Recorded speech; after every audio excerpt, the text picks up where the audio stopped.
Greetings, fellow investigators, and welcome back to our video podcast, Into the Darkness, where my friends and I play the Call of Cthulhu role-playing game. I'm your host, Tom Rayleigh. The scenario is Bonefire. It was written by Sean Little, who is also our Keeper of the Secrets. This is episode 4. Our recap will be done by Holly Buteau as her character, Louise Fontenot. So without any further delay, let's begin our journey into the darkness. Holly? Thanks, Tom. Field report number 3, Corunna, Minnesota. Scientific observations. The samples that we've gathered in the area continue to perplex us. The soil samples have a bacteria that we were unable to identify, and the strange rock that Ingrid found contains some living microorganism, which seems impossible given the conditions. It reminds me somewhat of the tardigrade. We aren't sure what the rock's composition is, so we'll have to save it for the experts at Miskatonic for further inspection. After mapping out where the contaminated soil samples were found, a pattern emerged very similar to the strange shape on the map of Corunna that the mayor briefly showed us. We decided to conduct further inspection of Plot 9, where Solomon had heard strange noises in the woods. We discovered that what we believe to be the impact site of the meteor that struck several years ago. The depression was overgrown and covered in very large and aggressive carnivorous plants. Samples of the area have been taken. We have all of these pieces of data, but nothing is a clear indicator of what has caused the large plants that are growing in Corunna. Hopefully, further inspections at the university will yield answers. Personal observations. The people here are being very secretive as to what is going on in this town. They seem to be very cliquey, and we are being closely observed. We attended their religious services, which were strangely interrupted by a man that seems to have been ostracized from the community. We were told that he tragically lost his wife in the last year, allegedly attacked by wild animals in the forest. I wonder if she came across the plant life at the impact site as well. No one mentioned the meteor at all when we mentioned the woods. And the mood of the community took a turn when Froggy mentioned polytheism and folk religion. I don't feel as though we are welcome here anymore. I'm not sure if it's our actions while investigating, something we've said, or just our mere presence here, but the community made their feelings clear when they set our house on fire while we were out for dinner. Luckily, we saved the samples. The man who interrupted the church services is here, and he wants to speak with us, hopefully quickly. I think it's time for us to return to Massachusetts as soon as possible. Excellent. Thank you very much. So you have your recap, and as you remember, there was a fire. Now, it wasn't a monstrous fire. When you examine things and you go into a little more detail, as you noted in your recap, the samples were not destroyed. None of your belongings were destroyed. It was really actually a very poorly set fire if someone wanted to set fire to your house. No, you weren't home. Nobody was there to stop them. And when you just look around a bit, it's like kids had done it. Not, it's like it was an act of vandalism more so than anything else, as far as you know. The gentleman that is standing before you, he, as has said, it's about time we spoke. He has a very thick Swedish accent, but his English is certainly understandable. And he says, I did arrive a while ago, and I saw some of the younger folk from the community poking around the house. I yelled at them to get away because I knew it belongs to the mayor of the city nearby, of course, our good friend, the mayor. They took off. They seemed to be carrying a bag of something, but obviously they must have returned. Teenagers. I don't know why they would do this, but I wouldn't be surprised if they were trying to drive you away.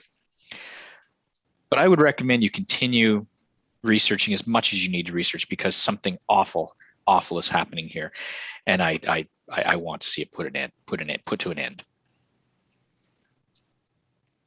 Well, what do you think is awful that's going on here? He looks around and he makes sure that nobody's, he says, I don't think there's anybody here now. They would have taken off. And obviously, if the fire had been going longer, they probably would have noticed down below and brung up the water wagon But he says, let's just go in. Can we go inside and sit down? Sure. Idea. So he shut, you're able to shut the door to the area off, like by a series of doors to try to keep the smoky smell from inside the house, though you're probably, the people sleeping upstairs are going to have a little bit of difficulty just because of the amount of smoke. But you don't have fans or ventilation systems or anything like that to take care of it. You just hope the wind will do its job. He sits down and he pulls out a bottle of Swedish vodka. He pulls out a few glasses and says, join me if you wish. This might take a while. He says, my wife was killed 1.5 years ago. My wife was killed near our home at the far end of the community. I came home from my work at the community center one day, the church, if you will, and I found her missing from the house. The dog was running around in the yard, and she would never let the dog run out at that time of the day. She would be either with the dog or the dog would be in the house. So I found that very, very concerning. So I let the dog in the house. I locked the door. I looked for her. I couldn't find her. She left a note saying that she was going mushroom picking.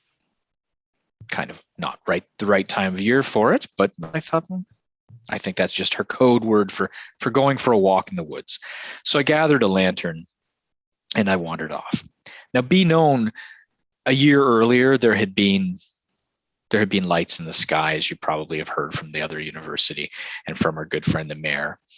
And there had been some rumbling in the sky and some flames shooting in the sky. And there had been some kind of a crash of some rocks and such in the woods. We stayed away from the area. There's no fire or anything like that you see in some of the fanciful books and stories. But there's simply just trees falling down and a hole in the ground. And we tended to stay away from it. And as spring was ending, we were thinking, perhaps we should all go and investigate some more. She, I think, took it upon herself to go wander for her. She was a very investigative woman, and always curious about the ocean, curious about the rocks, the trees. She should have gone to school, but she married me very young. She wandered into the woods, and she had left me this note saying so, and I went after her. And I took my lantern and I wandered. I even took the dog on leash, and the dog started to bark and growl as we approached. And sadly, on the path that we had taken many times to go and take a look at the damage that had been done by this impact before, I found her. Now, she was lying dead. There was no hope for her, lying on the ground, face down on the ground. And he starts to get upset. He has another shot of drink and he looks off, teary-eyed into the darkness through the window. Says, she was missing parts of her body. And as I reached out, I turned her over, and her face, the flesh had been almost burned away. So I pulled her closer to the path so I could see her better with the lantern. There's nothing I could do for her. When all of a sudden, from the woods came a plant. I can only say it's a plant. And it wrapped its tendrils around and pulled me into the grass as I fought it. I cut it with my knife, my bush knife on my hip, and I got away. And he pulls up the side of his shirt and he shows you that he too has an area about that big where there's a round patch of what burned, scarred skin. He goes, this is what it did to me. And I was able to fight it off. And I never went back to the woods again, but I ran, I called for help. I called for my neighbors and we dragged her to the house, those that were around. And I called the doctor, and the good doctor seemed to claim she was attacked by a bear, which made no sense whatsoever. He looked at my side and he said that I must have fallen into a fire. They made excuses to cover up the fear that they had for the unknown. Since that time, the people have put up signs to keep people out of the woods. And your good friend, the mayor, my good friend as well, he even brought a team of investigators previously to take a look at this and do some research to try to find out what had happened in the woods. And oddly enough, they were staying down by the area, but down by the lake and the cottages there. They went out on a sightseeing tour in the boat and they never came back. So I don't know what happened to them. I asked questions of the mayor. I asked questions of the mayor's office. I asked questions of the people in the neighborhood. people, some were concerned, some were not. And as the finances began to drop with the lack of crops, people were more concerned about other things, and it all seemed to wash away until this year when the crops were booming and plants were growing crazy, and animals that had been born in the spring were full-size adult by August, and they hid those away. But that's not the only thing. He says, I want to show you something.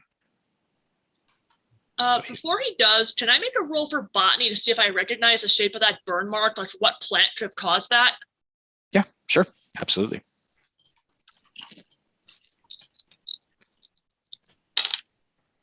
It's quite the tale you tell. Not saying we, or I don't believe you, but that's quite the tale. I'm gonna have to take the fail because I don't have as much luck as I would like. Dang it. It looks like really bad poison ivy to you. Okay. Monster poison ivy. Not to mention the fact that we've seen the carnivorous plants. Yeah. The sundews, yes. It does have that same, you may have failed the roll to identify it correctly, but generally you don't even really fail because it has that same shape. You only saw it briefly, but there were some circular marks around the outer edge, which would match the little. Right. And did in our analysis of the goop, I don't know. our analysis of the goop on his shoe, did it show like it was digestive acid? Yes, it was mildly acidic. So we're talking a giant sandew here? Sundew. Sundew. Yes. Well, yeah. Possibly more than once. They don't grow in singles. We They saw grow them in ourselves. beds of them usually. Yeah, we've encountered Planned this. as well. Yeah, we Right. So this. a strange mutation caused by an alien meteorite. And that's the theory we're on right now, correct? Mm-hmm. Because it seems like those were the plants in the not patient zero, but you know what I'm talking about here, like the Ground zero. ground zero, yeah. Well, what Well, then happened? it's- What happened to the thing that crashed to the ground? Did anyone come and take it away? Did anyone find anything? When those investigators came that the mayor had brought from elsewhere, or I assume the mayor brought them, he was with them when they arrived. They had a geologist, a rock person with them, and they collected samples, and they said it was a comet. Comet. That it broke up in the atmosphere and bits and pieces landed everywhere. Which would track with our shape if that's the case. Well, Getting into the soil is strange. I Right, think. and that there would obviously, if it broke up in the atmosphere, what landed on the ground would have been the largest piece. But well, I'm thinking that it skipped. I think that it came from the other direction, hit the ground, and then shattered and spread out over the fields. that would work. And then it might have sat there for some time before the rains came and then leached whatever it was into the soil. That's true. This area has been in a drought for 2 years. That would But So explain then- it could be quite a that lot. nothing was happening. Something else then concerns me too. What about the other team? You said they went out into the lake. What if they had the samples with them and they went down into the water? That is certainly a concern. Although, unless you're talking about a carnivorous lotus plant, what could have taken them down in the lake? Well, I mean, they could have just had a natural accident True. and just couldn't get back to shore. But in any case, whatever they were carrying might have gotten into the lake, Why in did which they- case but the why whole go to water lake? table could be, True. That's true. Why would they go to the lake? I don't know, that is odd. Yeah, why would you house them there? Solomon, you said the people by the lake were very unwelcoming to you. Right. Yeah, they were very I'm direct. surprised And I'm surprised they found anyone to take them on the lake then, if they were so unfriendly to you. I'm sorry, what's your name, mister? I'll tell you in 2 seconds. Frederick Dahl. Very No. Lynchian of you. Very So- Swedish. What would My you name like to show also us? is Fred. So He we're goes both by Fred. Freds. Fred is We're what his both friends Freds. call him. Pastor. He used to be Pastor Fred or Pastor Dahl, but he Pastor goes by Fred. Fred now. So, Fred, what were you wanting to show us? It's disturbing.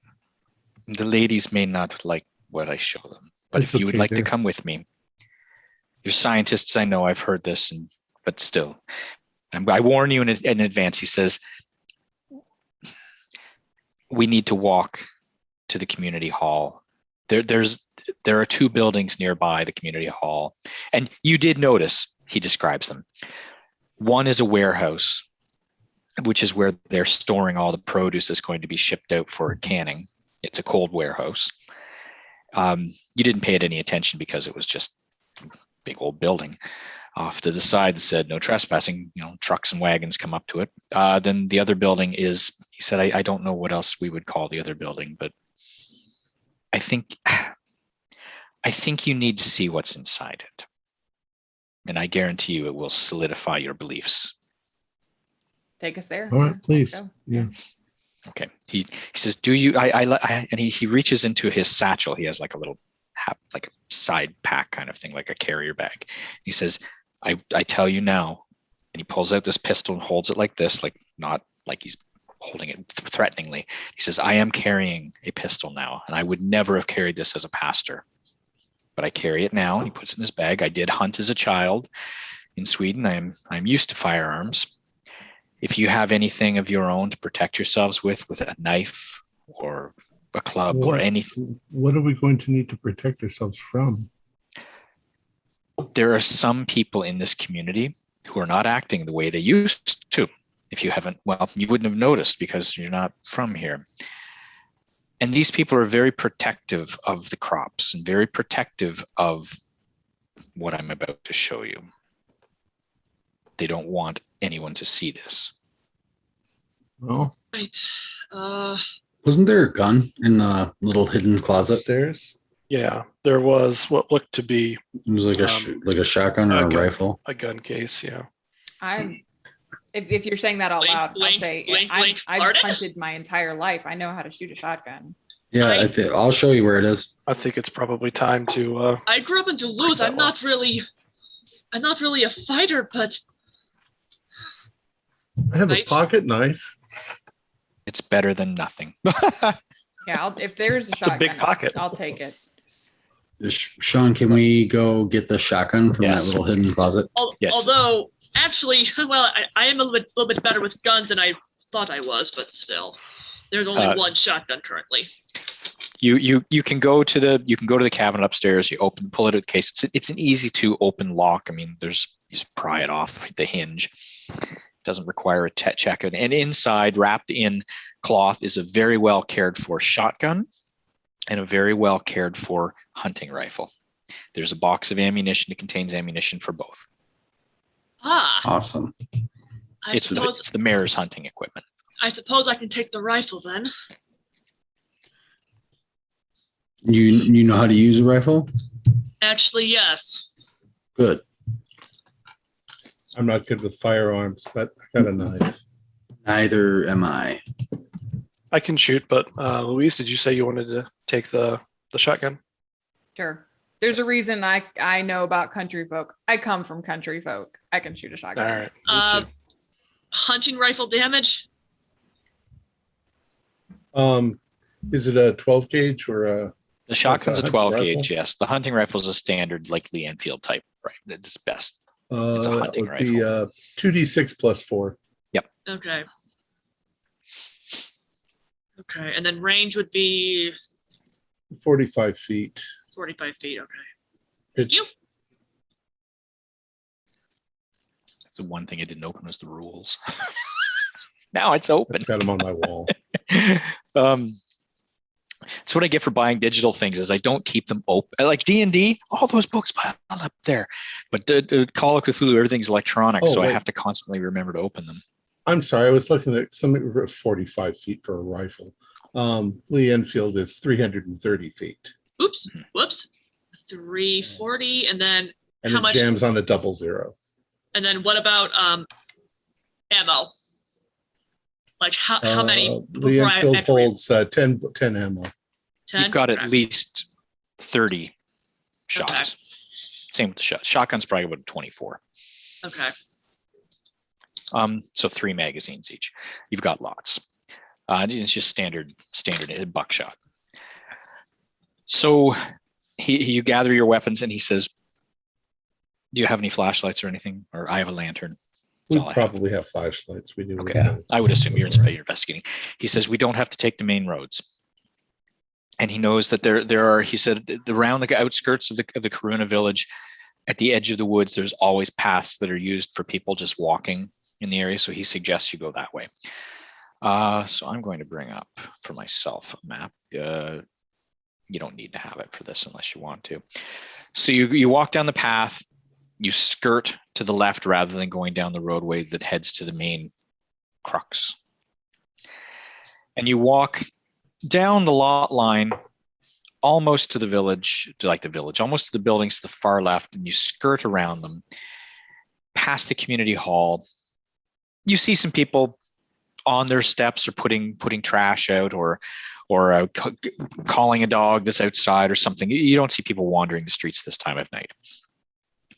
When you approach the large building, which is the warehouse, you can hear the hum of the large refrigerator. And yes, I had to look up when refrigerators were invented for this.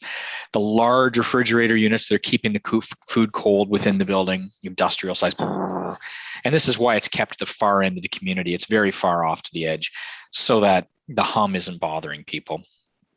And he says, in here is all the vegetables, all the produce that has been gathered that's going to be collected in the next few days by the canning company. They've made a deal finally yesterday, and they're going to accept a very large payment, very large sum of money for the community. So they are they want to protect this. And as he points at the one entranceway, there's no fence around the building, but there's only two doors. One is just a regular door. It's a very large steel door. The other is a double door that a truck could pull up to and unload from. And you can see there's actually two people standing there. They might have weapons, but you can't see them. But there's certainly the two of the stronger looking men of the community standing there sipping coffee or something, standing by the doorways, talking to one another quietly. And he said where we're going is that other building. And you see a house that you didn't see before, off in the distance behind some hedges and some fencing that's been put up. You wouldn't have seen it from the main area, the main part of the road. And you certainly, I believe it was Ingrid was in this area doing her sampling. Ingrid didn't quite make it to the area where she would have been able to see them, or she would have stumbled across it if she had wandered a bit more. It's a very large, relatively recently constructed house. And there's a fence around it.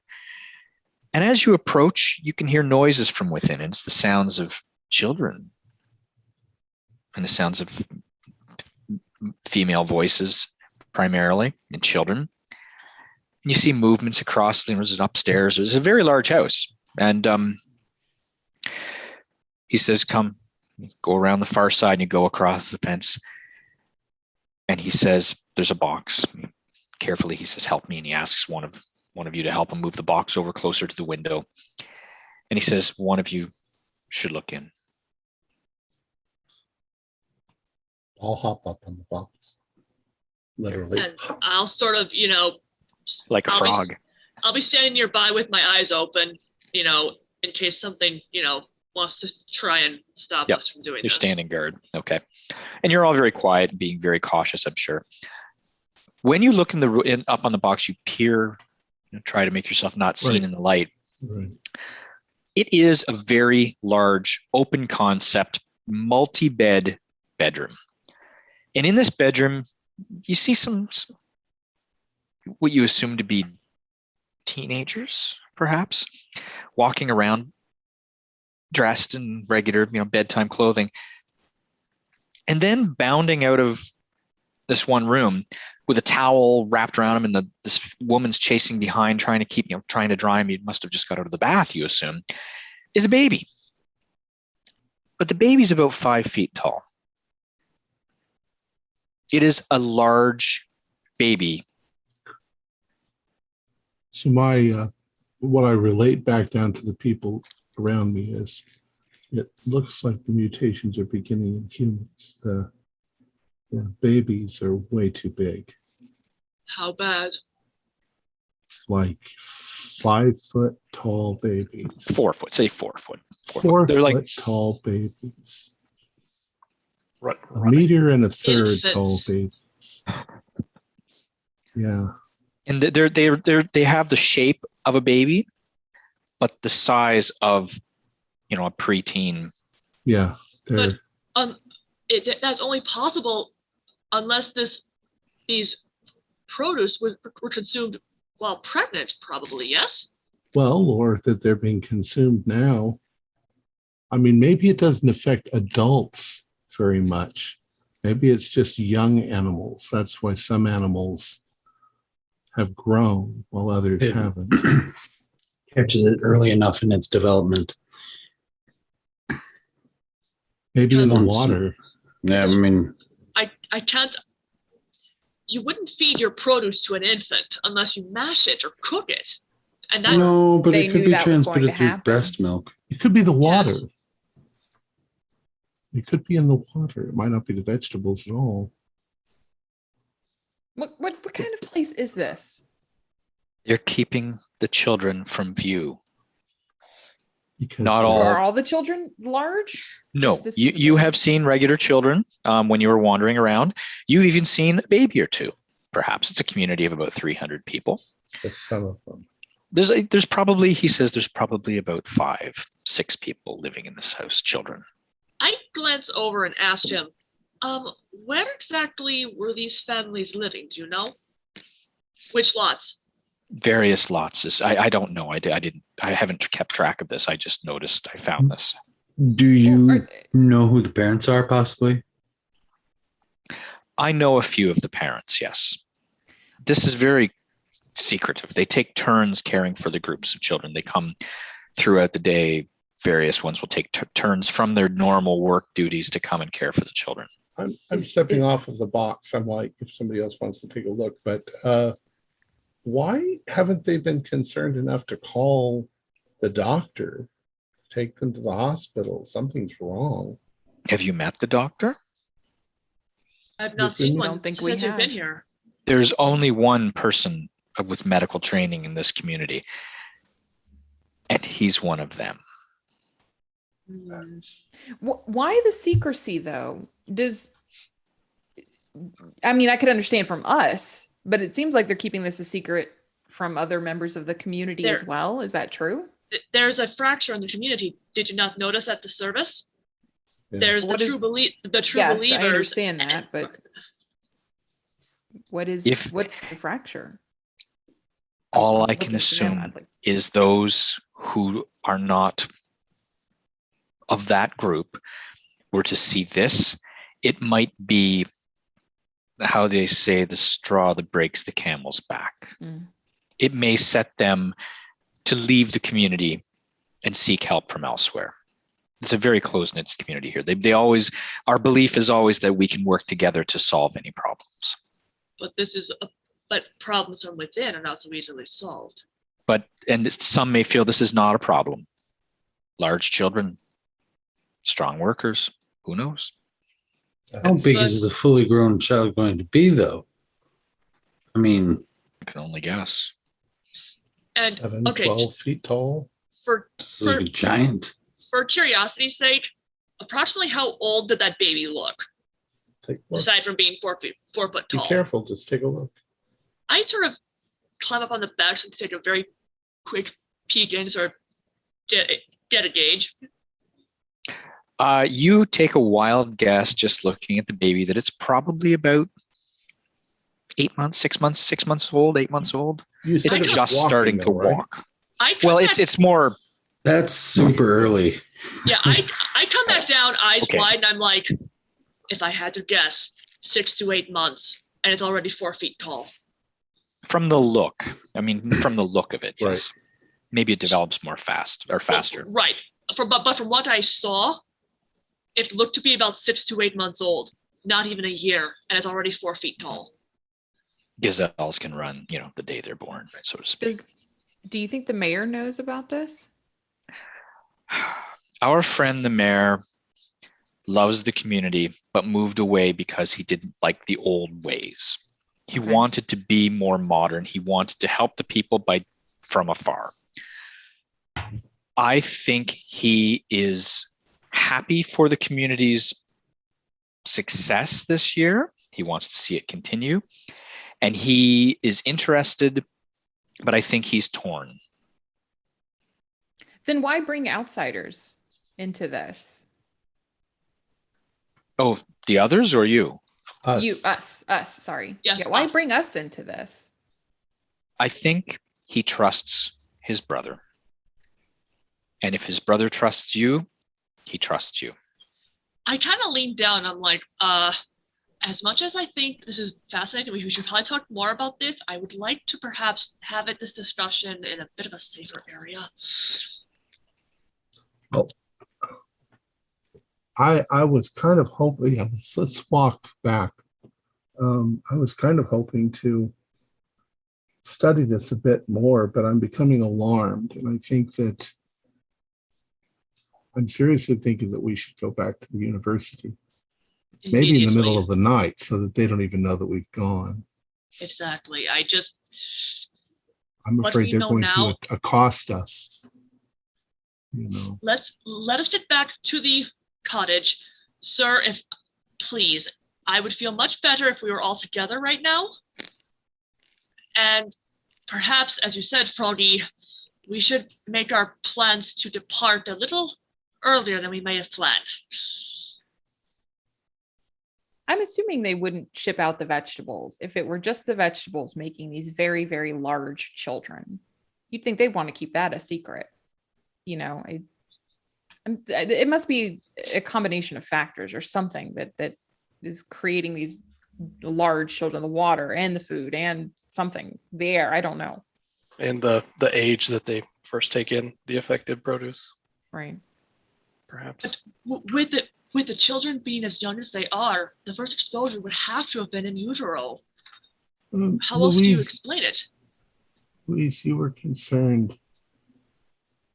Was Ingrid who was attracted to a mushroom? Now that was me. A mushroom in the I forest. wonder if people feel compelled to eat these vegetables when they're around them too long. That would Maybe. make sense. But Is the schism within the community those with plots that are growing large vegetables versus those with plots that aren't? Because that could explain, if the ones who are pro giant babies are the ones growing the giant vegetables that are kind of compelling them to eat all of this in the first place. And the ones that aren't growing giant vegetables, maybe they don't feel these effects. I don't know. I do feel that we can do far more here by not being here. agreed. Or I have, think their secret needs to get out. Mhm. And we will do this community no good if we stay longer than we need to and get ourselves killed. Oh, I hope that they're not going to kill us, but yes, I think that, people become ill, people become sick, they lose their judgment, they lose their ability to make clear decisions. I think that might be what's going on here. Do you think that if it is the vegetables causing it, at least the growth in the children through whatever contact, do you think they might want to ship those out in order for it to start happening elsewhere so that they're not seen as strange? Or Right. My guess is they Possibly. just want the money, Or, Yeah. I mean, if it's because a the struggling alternative community. is there's something wrong with your crops. We need to destroy everything, Right. which would Devastate not the be area. good for their Yeah. financial. It would, but we cannot risk these crops getting out to the wider community, to the wider area, but we also cannot risk our own lives by tarrying too long. I agree. I don't like what happened to the last investigation team. That me too. concerns me greatly. I turned back to Fred. I'm like, Fred, can you tell me something? What's with the little fires in the evening in the backyards? And singing. Oh, Singing. the lead, it's happening you actually, now that you've said this, it's actually starting to happen again, because it's that time of night. He says in the 3 days leading up to the festival, and it's an annual festival. It's just an annual Swedish festival where we thank. In the old days, we thanked the old Swedish gods. And he poo-poos it because he's a Christian pastor. He says they would thank the Swedish gods of nature for a good harvest, and we continue it because even though we are now modern people like you, and we moved here for that reason, we still continue some of the old traditions. And one of those traditions is each family will have a little fire when the weather's good. It's not required. And the family themselves will get together and talk about the year, the past, and the crops, the successes they had or the failures. And they have a little fire. I put a little bit of food on the fire, and then they'll just let it burn down to embers and go to bed. It's just a tradition. Fire? Any sort of food? Oh, just whatever they've eaten. It's just a little leftovers, so like what you haven't finished that day. Just little bits and pieces of it, just a little sacrifice to thank the old gods. No, I understand that, but that would probably count as cooking it, yes? So this wouldn't be in the air? You're putting it in the fire, I guess, yes. I mean, that would kill any kind of churn. If it's in the air, we're breathing it now. There's nothing we can do about that, but... Let's get back to the... If it was in the air, it would be affecting the entire community. So I don't think that's a method of transport. How are we going to get out of here? We don't have a car. Don't have the bikes. Those are Fred. Do you have anything? I haven't driven in years. No, I have a horse and a dog. Jesse has bicycles. Those are destroyed. Have the mayor contacted and just have him send a vehicle. Do you have a phone in your cottage? We don't. Jesse, we'll need to go. The caretaker lady has a phone at her place. Yes.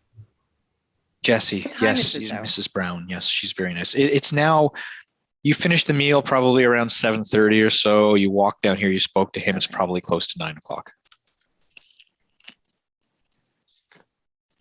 He says, I don't think you're going to find these people are going to be violent to you. I don't want you to think that. I've been here this whole time. I've been speaking out against the pastor. I've been speaking out against anything I perceived as being against our traditions or some use of old traditions, and they've never harmed me once. But you're still a member of the community. Yeah, you're one of them. We're not. And the children have been violent. They've tried to burn the house down already. And you yourself suggested we grab weapons to come down here. That is true, but I have a feeling that this split in the community that you've spoken of, that if they feel you are a threat, that's when I'm concerned. And I don't think you investigating is going to be a threat to them. Probably just tell us to leave the community, to get out. That is what we want. All right. Are we back to the cottage yet? Yes, you can be back to the cottage now, yes.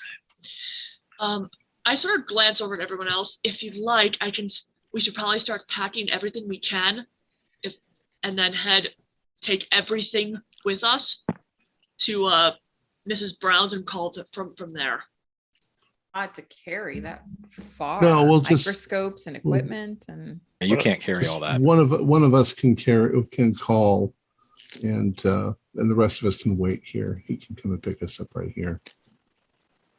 Or two of us can go and call. I was about to say I I would feel better if two went to make the call. I would like to stay here and write this all up in a letter and mail it, so that if, God forbid, something happens to us all, university will get the information and they can come and cleanse this area.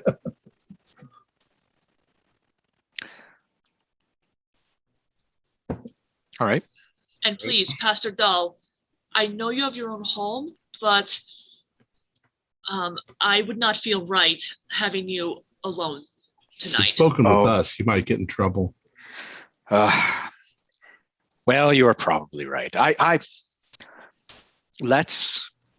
thought is this. The concern I have is that this continues. I don't want to see this continue the way things have been going. I would like to see change, but I don't know how to affect change. I don't know how to make changes. Perhaps speaking to the mayor, your good friend, that may be the way to go. He can advise us. Maybe he can come and help and bring some sense to the community. If we told him all that you know and all that we've seen, and he listens to you and he listens to me, maybe we should contact him and ask him to come. All right. Well, to be fair, I think if we want change, we need to get out of this community and out of the communication circle of the community. I know we've said that, but I don't know. I'm kind of at a point where I'm not sure who to trust. Agreed. Who wants to walk down the road and give the mayor a call? I'll go. I would like somebody who knows how to use one of the weapons to accompany me. I'll come with you. All right. I'm going to write detailed letter. Solomon and Ingrid, what are you going to be doing? I'm going to at least start packing. You know, not just my things, but like all the lab equipment and samples, if anything's ready for transport. Okay. I'll do the same, but I'll say every, honestly, minute or two, just kind of peer out the windows, look around, see if I see anything in the shadows. Doors are locked for sure. Yeah. Oh yeah. Okay. The house smells like smoke. It's very smoky as you're working. It's actually quite irritating. You open the windows, but you lock the doors. You want the wind, and there is a wind picking up, and you do hear, the sound of the wind, and it is getting cloudy. It's starting to move across the stars, but the people are still outside for an hour or so, singing their songs, having their fires, just like the night before. And as you're packing away, nobody comes to the house that you see. There's no noises outside other than the sound of crickets because it's a little warmer than the night before. So nothing really of note while they're walking to the house. So Professor Delacour and Professor Fontenot are walking to the Brown house. It takes you about, I think it was like 10, 15 minutes to walk down there. It's very dark. You do take a lantern with you. It's up to you if you use it. The moon is hidden now. It's not bright, and it's certainly not a lit road. No, I'll carry the lantern for sure. Okay. As you approach the house, you see that the lights are still on, and the upstairs rooms. They're not downstairs. The wind is picking up and the storm is picking up, though. So you do you do know that it's going to rain soon. You reach the house. What do you do? Knock on the door. Okay. About a couple of minutes later, you hear the sound of someone shuffling down the stairs, and her husband comes to the door. He says, "Oh, you're back. Can I help you?" And he notices that you're carrying a shotgun. He says, is something wrong? Well, long story short, I think we've outstayed our welcome, or at least we're not feeling so welcome. And we're hoping to use your phone to call the mayor and ask for transport out of town as soon as possible. Oh, of course. He says, "Come into our sitting room." And there's like the telephone in the sitting room, like the one phone in the house sitting by a chair and a little table. It says, you have to contact the operator, of course. Do you know the number? I know the number. Here, he's got a little paper because they work for the mayor. He says, "Please go ahead." please go ahead. I'll leave you to it. And he leaves the room and goes into the kitchen to make a cup of tea or something. Thank you. And I'll call the mayor. Okay. The operator puts you through. Oh, 2 seconds. The operator puts you through, and it rings, and it rings, and it rings, and finally, you hear the mayor's voice. He says, "Hello, hello." Yes, hello, Mayor. It's Professor Delacour. Cut through the chase. There's definitely something wrong in your community here. We'll save all the details for when hopefully you arrive this evening. Yet still to pick us up. We would really like to leave. Oh, and I'll tell them about the fire and just the kind of the sense of dread that's starting to creep in on us. Oh my, yes. I'll see what I can do. I have to. My wife is not feeling well this evening. I'll see if I can. Okay, just hang tight. Perhaps stay at Jessie's house if you need to. I assure her that I will. She knows that I already speak for you. And if you need to, feel free to go there or stay at the cottage, and I will endeavor to be there shortly. Thank you. And I'll tell Professor Fontenot I'll relay everything that happened on the phone call. I don't feel right leaving everyone there currently. I'd at least like to go back and. Oh, certainly. I think we should go back and tell them, and then maybe he had a good idea of us coming down here and possibly spending the night. I hate to impose. Let's see what everyone else thinks, but yes, that's definitely a good idea. We'll tell what I forget what's the husband's name? Mr. Brown, yeah. Mr. Brown. Yeah. Mr. Brown. Yeah, we'll tell Mr. Brown that we could potentially be back yet again this evening, but he should expect the mayor or somebody from the mayor's office to be coming to pick us up soon.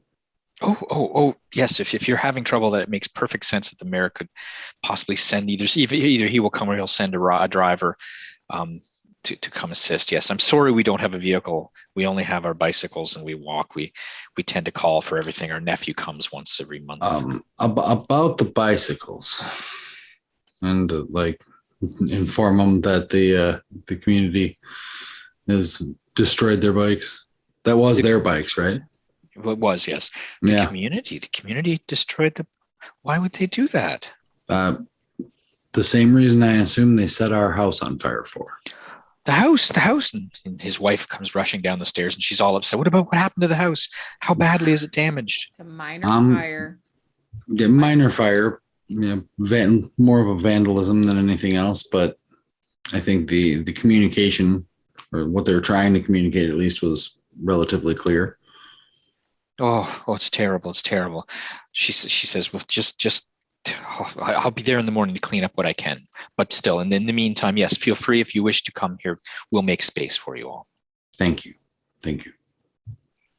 I suppose we'll make haste back to the mayor's cottage. Okay, the wind is really picking up in the short time that you've been there, and a fairly large storm is brewing. You do hear rumbling off in the distance towards the north, east, over the lake in that general direction, and you do see the occasional flash of lightning and hear thunder seconds, many seconds later, rumbling.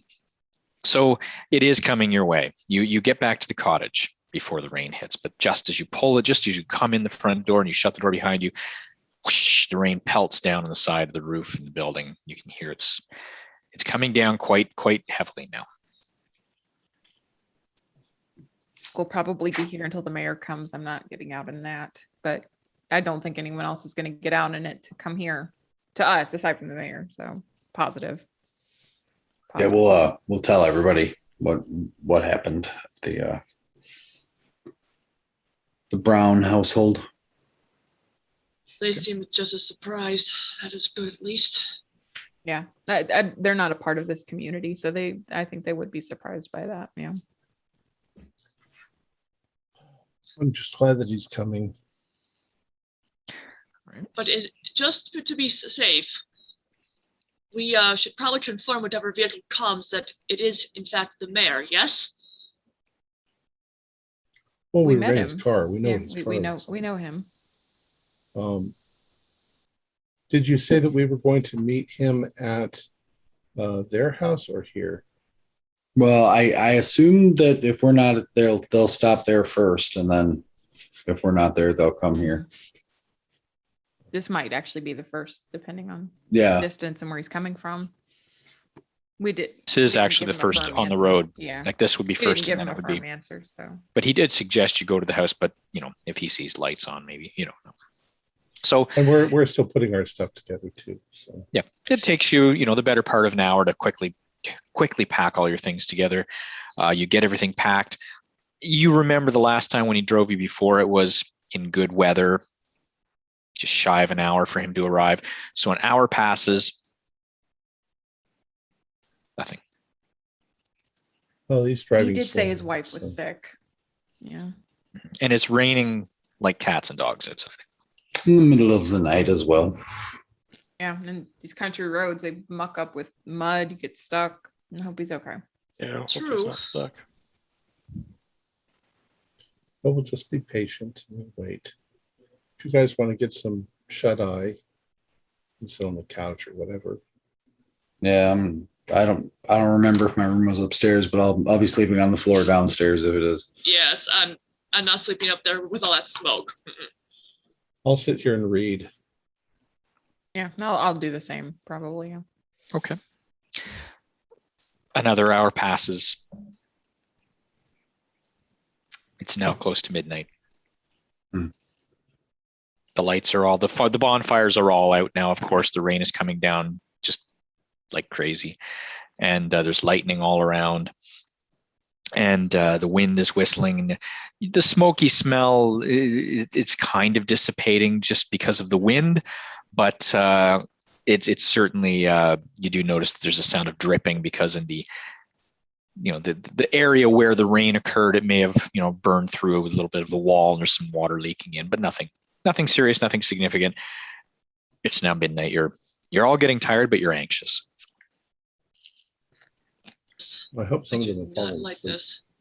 Yeah, well, May have decided just not to try out in this weather. Might show up in the morning. yeah, we might be here till morning.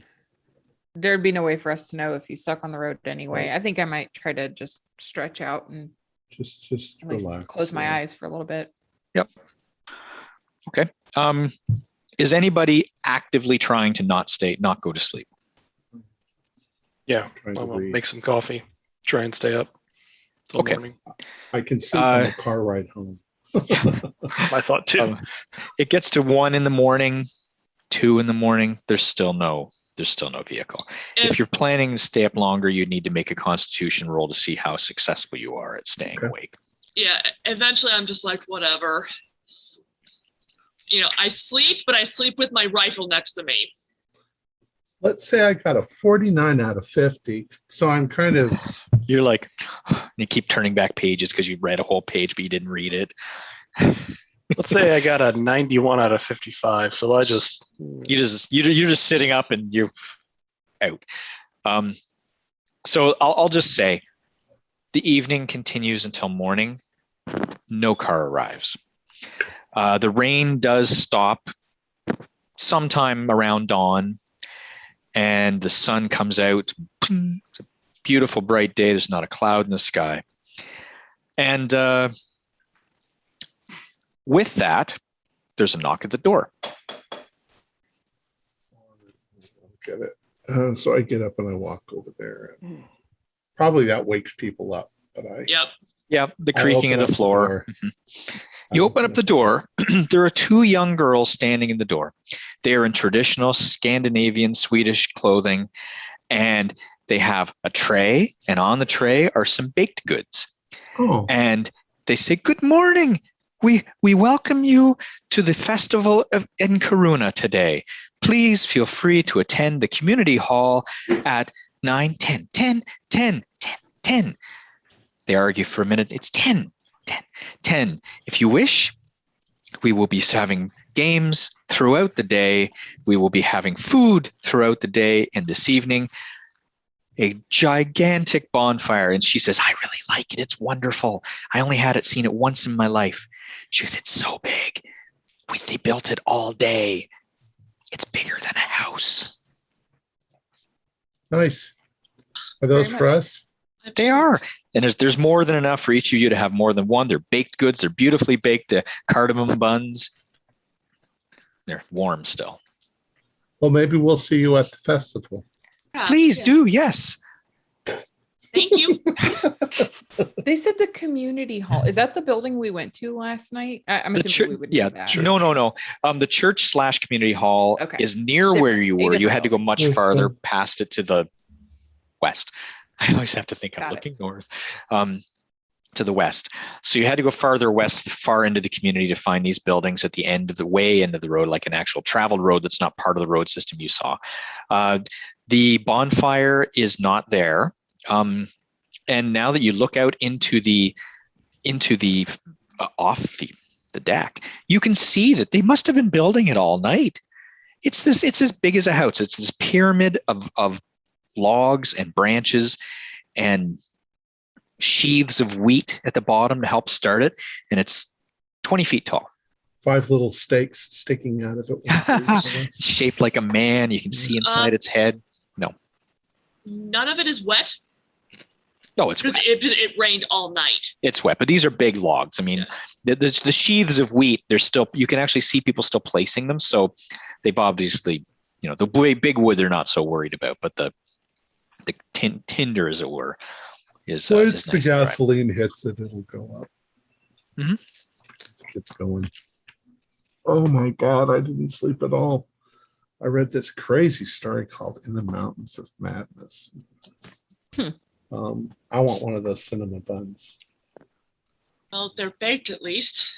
Yep, they're definitely I look baked. at them and I'm like, Wonder if the mayor will be at the activities today. I almost want to check in on the Browns, see if they're all right, if nothing else. I mean, it's not a far walk. You could go check, but it's kind of no muddy. one should be going alone. Put your galoshes on. I can go with you. Thank you. There Make were some boots coffee. upstairs. Just by the way, there were actually boots upstairs. You remember, if neither of you have boots, hunting boots. Grab those. I'll put some coffee on. Okay. You're going to walk down to the Browns, though? Just really quickly, just to let them know. Sorry, we didn't come in. With the rain and all. And We give the mayor another call. yeah, good idea. Okay. You go down. You walk down the house. It's only a 15-minute walk while the others are getting up and eating some cardamom buns, perhaps, or making coffee, or thinking about eating the cardamom buns. And you get to the house. There's nobody there. Would they be here by now normally? You aren't quite sure. You don't know what their daily routine is, but they're not there. Didn't The door's locked, by the way. Jesse say that she was going to try and come up first thing in the morning? Yes, To clean? To clean up the damage from the fire. Yes. Doors are locked. No any signs of. We'll take a quick lap around the house and see. Yeah, you walk around the house. The windows are all shut, except for some upstairs windows that are open just to crack to let in some fresh air. The doors are solid. The dog is outside. They have a dog they tie up outside in the yard during the day. It has its little dog house and a long lead. And it's outside. It seems happy to see you, but it's got a bowl of food and water. Well, it's eaten its food. There's a little bit of food left. And it's got a big bowl of water to drink. So it's been put out. They're just not home. That makes me feel a little bit better if the dog is in good spirits. Good point. Any windows or anything? Just look in and. Oh yeah. You can look in the windows. They're shut, probably latched, or they're you can try to open one if you wanted. There doesn't appear to be anything out of the ordinary. All right, we'll head back. I feel at least a little better, but still, my nerves are a bit fried. The fact that Jessie said she would be here in the morning, seems like I'd take her at her word for most things. But let's let them know and see what happens. So we're heading back. Okay, you head back. You arrive back. Everybody's still, waking up, having coffee, having buns. Yep. As we come in and it's baked, so I know it's safe. Grab a bun, take a bite, and say, so we didn't see the Browns when we got there this morning. From the looks of it, they may have just gone out. The dog was out. It had its food. It was in rather good spirits. So I would presume things are all right. But after the events of last night, I'm a little twitchy. Yeah, don't presume anything. Mm-hmm. I can't imagine the Brown family is on this community's radar at all, though. I mean, or I'm it's sure they're also just out and about. it's a big festival day, so maybe they got roped into putting tablecloths on tables. And I guess I'm just the paranoid one here. Maybe they're in. Although, if someone was going to attack the Browns, they wouldn't feed the dog, would they? Or they're in on it. with Mayor's in on it. at the bottom of the bonfire. I think we've all become a little paranoid. I think so too. I know I am. They could have, if they came for the Browns in the middle of the night, they would have come for us in the middle of the night. Right? You would think. Unless they're in on this festival. Well, we're still waiting for the mayor, and we can't get a hold of him. We can't Knock make at the door. We What's can't. that? There's a knock at the door. There's a knock at the door. I will open the door. Yeah. Okay. Two young boys, same age as the girls. They look like they're twins in traditional Scandinavian Swedish garb, and they have two urns. One is an urn of milk. They say, "We offer you the gift of milk," and one is an urn of hot coffee. And he's wearing a glove, and he goes, "Hot coffee." Puts it down. He says, "Please enjoy yourselves, and please come see us at the festival." And he says, 10 o'clock is the breakfast. Thank you very much. Goodbye now. They say, "Do you need anything?" There's nobody else we have to invite. Oh no, we're very good. Thank you. Okay. You've been very helpful. Thank you very much. Okay. Oh, and the Browns are there if you are looking for them. Oh, We invited the Browns this year. Oh, Our neighbors. Thank you very much for that information. You're being quite industrious. We shall see you there if we can. All right. Yes. And they skip off and they kick, and one shoves the other into the bushes, and he gets mad and gets out. They chase each other, just two teenage, 12-year-olds. But as soon as they're gone, I shut the door and I'm like, how did they know? How did they know what? How did they know we were asking about the Browns? What time of day is it? 8 o'clock. It was on the dot of 8. They knocked at the door. How much do you want to Little bet clock went the dong, festivities? How much do you want to bet the festivities don't start at 10 o'clock? That's just when they want us to show up. You saying we show up Bonfire. early? Or not show up at all. I don't know. That's what I was about to say. You're gonna That have is the weird about the festival of Browns. giant babies. That is walking strange. down the They've street. mentioned the Browns, though. Very How would they prescient. know? These are children. How would they know? Why would they feel the need to tell us that? That just seems strange. But now I'm a little, if we're concerned for the Browns' safety, it might be something we should go look into. I'm more concerned for our safety than I am for the Browns. The Browns can handle Yeah, I'm with themselves. Froggy. Well, but if we go and the Browns are safe and sound, then it's just all paranoia, right? But if we, well, yeah, I mean, If the Browns are safe and sound, that doesn't discount everything else that we've encountered. All right. here's the thing. I mean, you got to think it through. They can't really do anything to us. People know If we're they here. if they did something to us, yeah, the university knows we're here. They're going to have everything from the FBI to the, I don't know, National Guard descend on their town if something happens to us. You wrote that letter, right? Yes, Last it did. night? Where can we post it? There's a mailbox down in the town. Is the post delivered to people at their houses? Yes, it is. Yes, there's every the house, the Browns house, this cottage. There's a little mailbox at the end of the driveway. I'm going to walk to the nearest post box, not even our own, and stick it in there because the postman will just pick it up. The postman doesn't read every piece of mail that he grabs, so he'll just take it and it'll go. And make sure to pick one that's flag is up to be picked up. Yeah. Of course, the post might not go out today because they're having a big festival. It probably will, you think, because it is not a holiday for the area. It's only this community, so they'll probably pick it up. Well, do you guys want to walk into town? I don't think a walk would hurt anything to at least observe what's going on. As long as we're all together.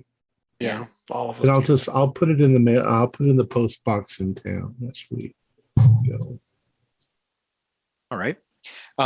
You're going to put it in the Browns post box, or are you going to go? I think we're going to take a walk into town. Oh, and okay. When I get into town, I'll put it in a public post box on the street. There's a Probably few. one at town hall or the community center. yeah. or whatever. There's one at the community center. There's definitely one at the crossroads when you first reached the town you saw, Right. and there's one at the other end at the far I end. perhaps would feel a bit better if we put it in one that perhaps they might not see initially. I'll do it covertly. I think that if it's in a public box, they're going to think twice before they violate the law by breaking into a U.S. post box. But they might take it out of somebody else's box. So Okay. So you walk into town, and as you leave, I'm assuming, are you all going? Yeah. Yes. Our stuff's Are you- next to the door so that we can. You're ready grab to. it if- Right. I'm not bringing the gun for the record because that No. just seems No. That was the next question. Not because I was No. thinking, oh, goody. It was just I wanted to know if you're walking right. into Yeah, town. no, that This. seems very hostile. No. Got this You're- strapped to my hip. You're just marching into town, packing heat. So, all right. Which nowadays isn't unheard of in some places. So you go down the hill, down into the valley, and you can see the people are all dressed in not just their Sunday best, in their Swedish Sunday best. They're all in traditional clothing, and everyone is talking to one another.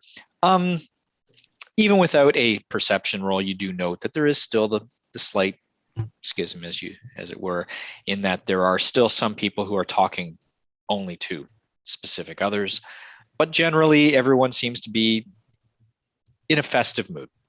You walk to the center of town, you're able to find the post box that is the most easily accessible, and you can slip it in without notice because people are just not paying attention to you mailing a letter. They're not looking for that, but they do see you. And some wave and some say hello, and the younger kids come over and look at you and they say, "Whoa, how are you? You're here for the festival?" And you walk around for a bit, but where are you heading? Are you going to head to the bonfire area? Are you going to head to where the food?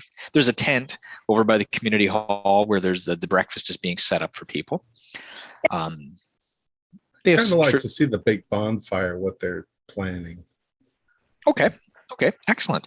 They've just laid out this red path is really just a path of they on the grounds are either grassy grounds, or it's, in some cases like out here, it's fields that have been plowed under, and they've created a nice flat path with some leaves or some bark or just whatever they could find to make it like without putting gravel down that's permanent. And it's this nice path that meanders through the town and through the fields, with a little bit of a step over and a step over when you come to each of the fence lines where they exist. And in each of the little areas, little round areas, there's a little display of traditional Swedish things. Like they just, things they revere. There's something about their families, there's something about the towns where they come from back home, just little displays and things about how the harvest. And in some places like this one here, you see someone has put in a really giant bunch of carrots. And over here, someone has also put a really giant squash. It's kind of like a miniature farm, like fair, like a fall fair kind of thing, where they're putting on displays of their favorite produce. And in this area here where I put the star, it's really just to indicate where it's located. It is a giant bonfire. I'm going to close this off for now. It is a giant bonfire that is 20 feet tall, pointed. Like they've just sort of piled things around to a point. There's one big stick sticking out the top that there must have been a central pole that they drove into the ground, you think, to pile things around. And off to the side, there is a wagon, and the wagon is covered with tarps, many tarps covering something up off in the distance away from the fire. And all around the bottom, they've got these babies. All around the bottom, they've got those sheaths of wheat jammed in so they can start the fire when the time comes. And yes, there's a small can of gasoline in case they have trouble.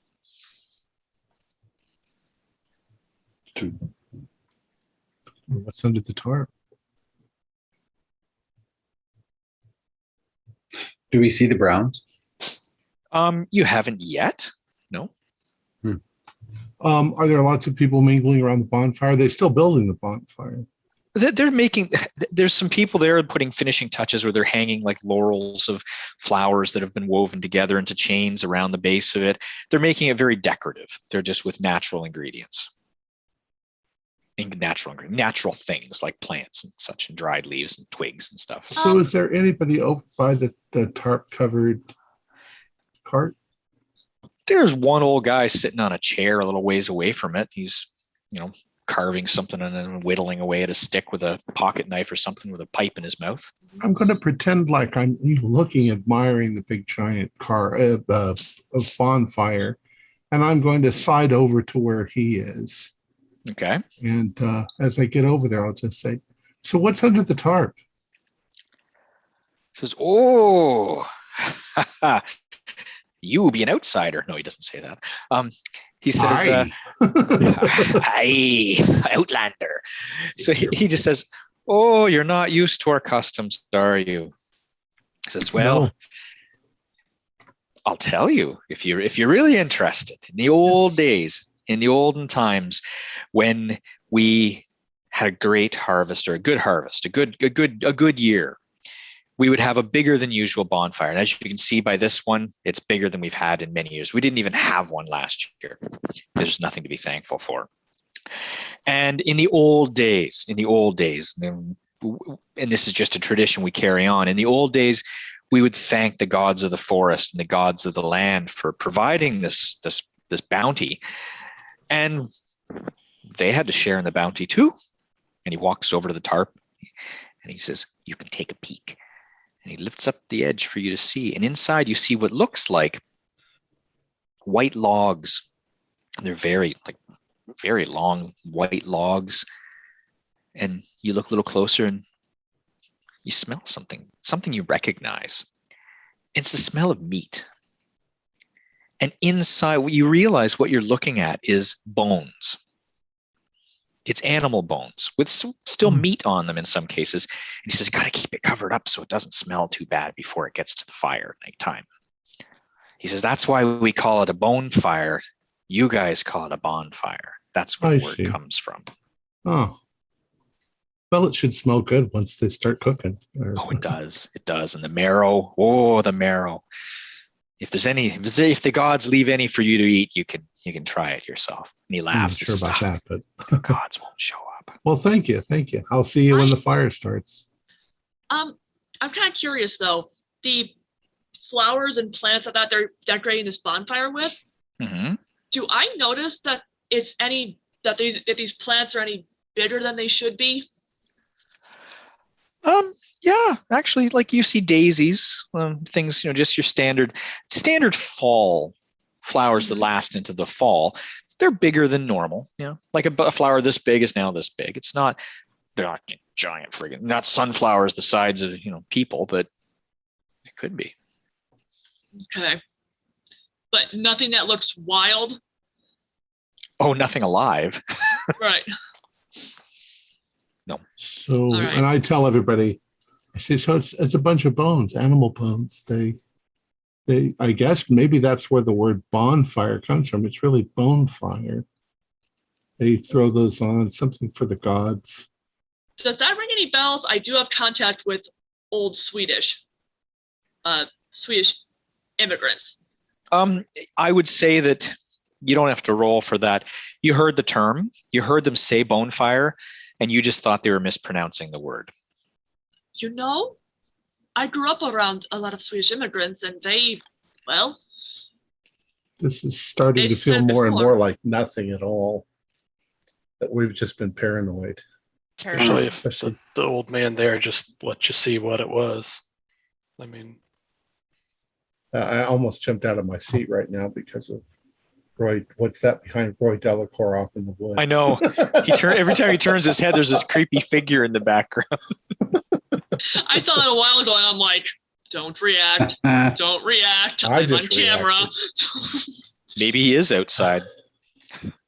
Undeniably, something strange is going on here, but I think the animosity towards us is just an outsider's thing, not necessarily some. Maybe. I think we'll be fine. We stick together, and I think we'll be all right. Hopefully, we'll find the mayor. The mayor will show up. Let's see if we can find our neighbors. Walk around town, poke our head in places.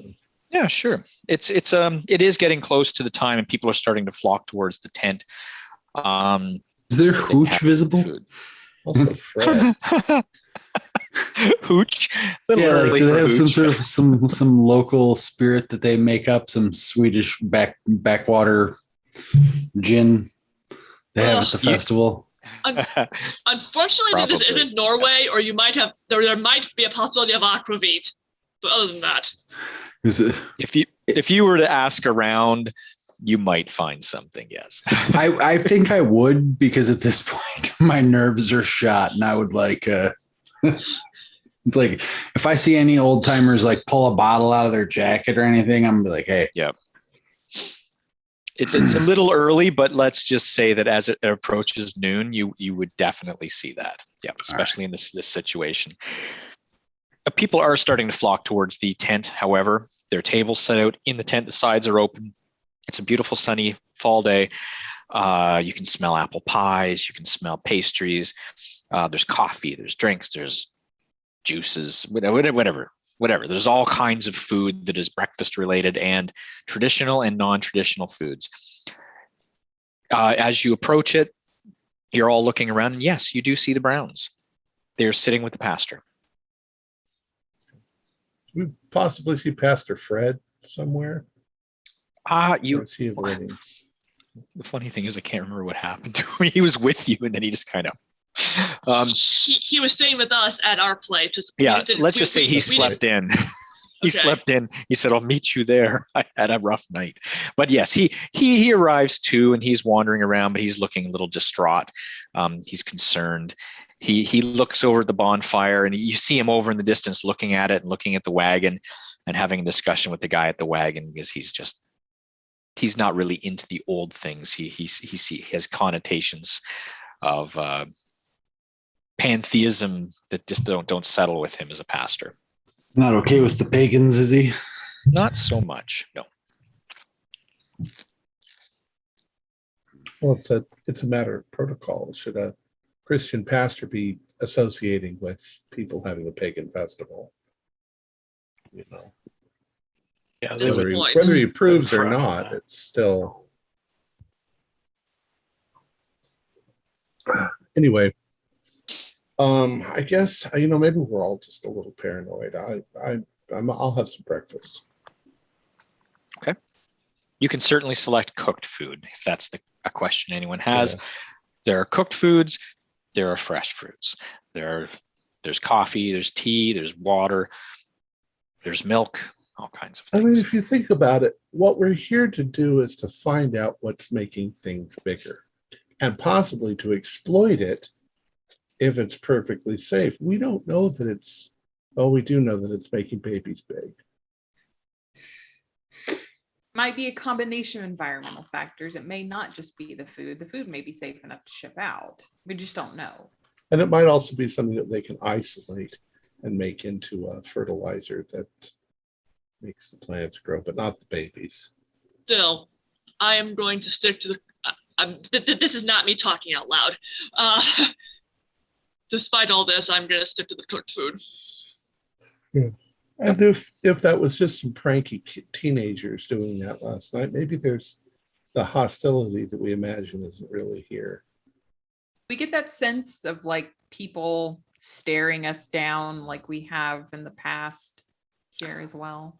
If, as you mentioned this, now that you're starting to look around for it, yes, not everybody in the community, of course, but there is a certain subsector of the community who is off to the sides. They're eating food. They're not, not eating. They're drinking, but they're certainly staying in their own little groups, and they're watching you. They're watching some people who are the more jovial, the more normal acting people. They're watching them. They're watching the children. You do see, actually, now that you're paying attention, you see some kids running off in the general direction, towards where that house was, and the thing, and the men call after them and bring them back. Yeah, it's just that you definitely see that there's still the split, and you're still being watched.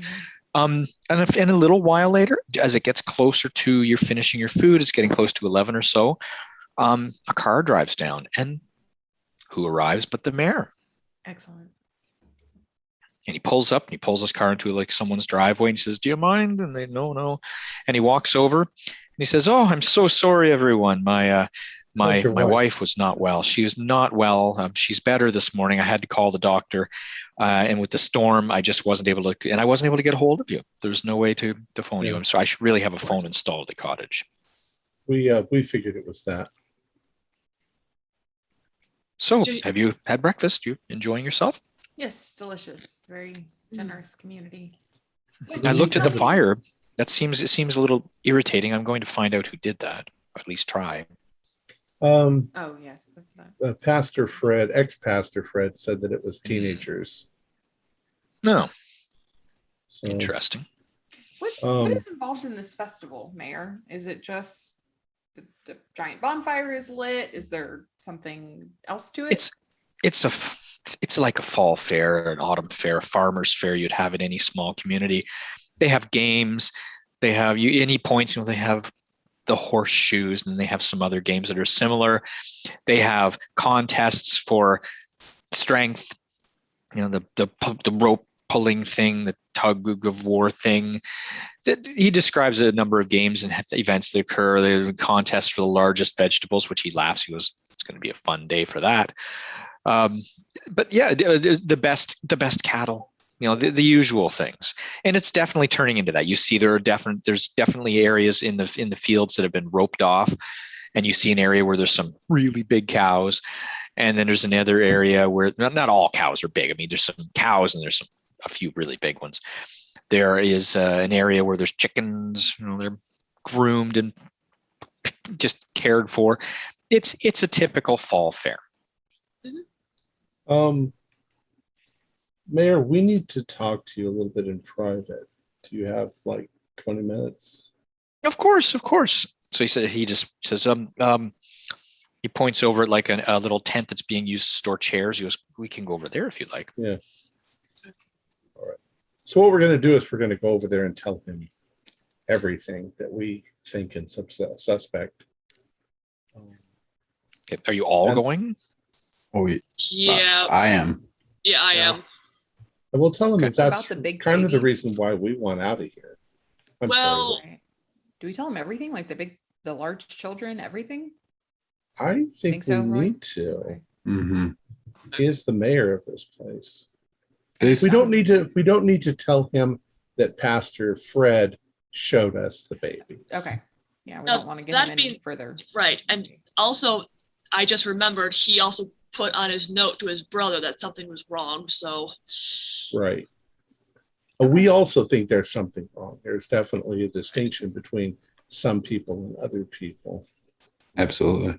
Mm. Is while this is all being like told to the mayor, does he seem to be genuinely surprised by any of it, or does he seem like he might be acting, or like what is his response to being told all this stuff? Do you have a psychology roll or I something? do. Then please make that. Let's see. So We are telling him what we suspect, that there's something from a Yep. meteorite that's gotten into the soil. And that is a 24 out of 40. You get mixed reaction from him. He doesn't seem surprised at some of the things you're telling him. Did you say you mentioned the large children, or you didn't? yeah, we will, but we won't Yeah. mention that Pastor Fred showed us. You don't mention Pastor Fred. Okay. No.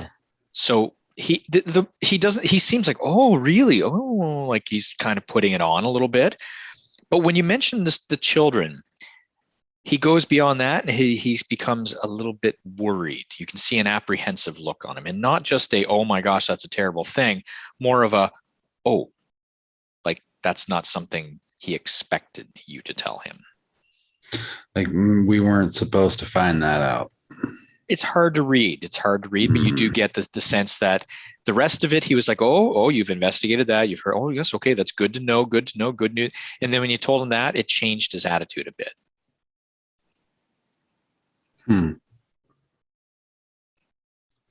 We think it's something in the soil, something in the water. We're finding very odd looking bacteria in things. Now, all of this might be at some way, once science gets a hold of it, to exploit it in order to increase it so that your crops grow. But it needs to be tested to make sure. I mean, there's some studies that show that like children from less abundant countries tend to be small, and when they come to the United States and they eat an abundance of food, they grow taller. So it could just be something like that. But obviously science, you want us to isolate what it is that's causing the growth and make sure that it's safe. And Oh, yes. Well, I do have a background in biology as well, to a point. Not like my brother, Oh, yeah. certainly not like my brother. so the good news is there's something here, and we can't isolate it. We just, Well, so you say this is a good thing then? I say it could be a good thing. We just want to make sure there's no side effects or bad parts to it. This is good news. This is good news. I must be honest with you. There were others here before who were looking into this, not at my behest, though I gave them permission and I gave them information. They were much more concerned. They were much more put off by this. And I think they rubbed the locals the wrong way. They left, and I don't know where they went, but I just know they took a boat and they left. They stole a boat. Stole a boat. Hunger I don't know. is, They were young people. hunger is a global crisis. If we can use this in a way to, help the greater good, then this is definitely a good thing. But I do agree with Froggy. It does need to be tested. And just because something is toxic, it's toxic at a certain level, but at a lower level, it might be perfectly harmless. that is what most medicines are made of these days, I mean, many Yeah. things that we use to treat illnesses in larger quantities would be considered poisons. So, And certainly if you find out that there is something that's harming the children, you'll want to have them, hold off on. We still don't know whether it's drinking the water or eating the produce or anything, but Interesting. I'm glad to hear your attitude. You've also got some dangerous stuff in the woods because of this growth. So. Well, that's something perhaps we should deal with ourselves. We don't want people being harmed. And at that moment, when he says we don't want people being harmed, you hear a scream. And on the other side of the tent, you hear a woman screaming. And then you hear another woman screaming and a man saying, "What is that?" And you rush over and you see what happened is one of the children from the house has gotten loose and has wandered off towards the crowd, and people are panicking. The regular people. That's a big baby. Is the baby naked because they don't have clothes big enough for the baby? It's got like a tight tablecloth tied around it, like for a diaper. No, they've managed to fashion some kind of passable clothing. They're craftspeople, but yeah, the baby is wandering this way, and it's wandered down the road, and there's people screaming, and you see some of the men, the ones that were watching the kids and watching everybody and keeping an eye on you as well. They rush over, and two of them are trying to pick up the baby, and the baby's fighting and screaming, and they're picking it up and hauling it off and into one of the nearby houses, and carefully, like they're not harming it by any means. And you see people are standing up from the tables and moving away, and people they don't know what to do. Like there's two groups. There's people who are just like, everything's fine. And then there's the other group that's like, what was that? Well, Mayor, I think you're up. The secret's out. This is you. This is not good. This is not good. He says, he rushes over, and he says, well, I'll go to the house. So he goes over to the house, and you see him go inside, and he shuts the door behind. And people are concerned. There's people wondering whether they should leave, whether they should flee. And then you see some people just big baby eating their food like nothing. Like it was just something you see every day. How does the pastor handle this? What's the pastor doing? The pastor's actually moving towards the stage. Okay. And the pastor climbs the stage, and after a few minutes, he manages to get people to calm down, listen to him. And he puts on a speech of, please understand, people, that sometimes things happen in life, and we try to keep things from frightening people. And this child was born to, and he gives the names of the parents. He says, and they've been caring for it along with others. And we didn't want to frighten people, but we assure you the baby is healthy, the baby is strong, and it will be a member of our community someday, a strong member of our community. And remember our ancestors. It's not like we didn't have large, shall we say, giants in our ancestry. We lived with them back then, many, many hundreds of years ago. Some were on our side in the battles. And he mumbles and he wanders in his thoughts, and he kind of says, everything's fine. Enjoy your day. And he gets off the stage. That's a bit odd. More alarming to me, though, and I know I saw your face light up when he said it. The other investigators in that boat. Yeah. That's not right. I thought that Pastor Fred said that the mayor took them out there.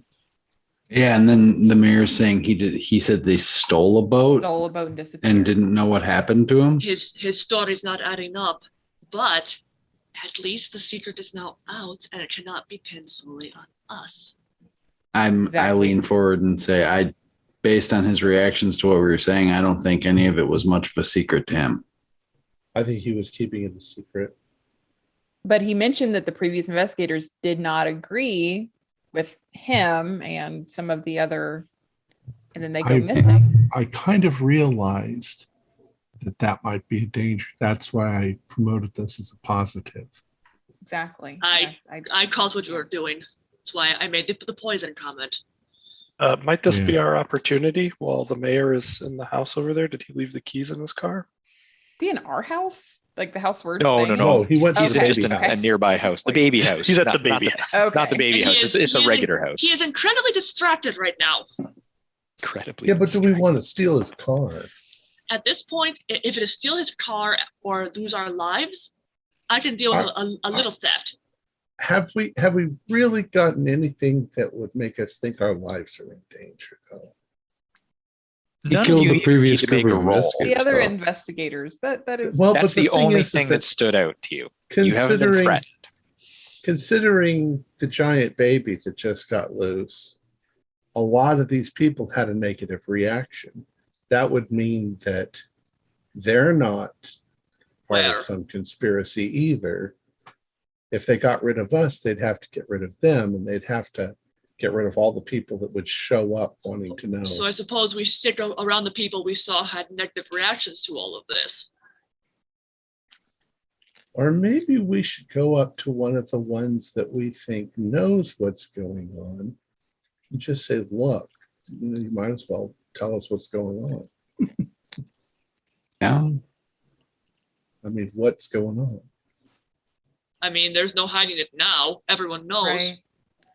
If we could get someone to just tell us what it is, if it seems like they know, especially by the pastor's words, living with giants. Did they create this baby on purpose?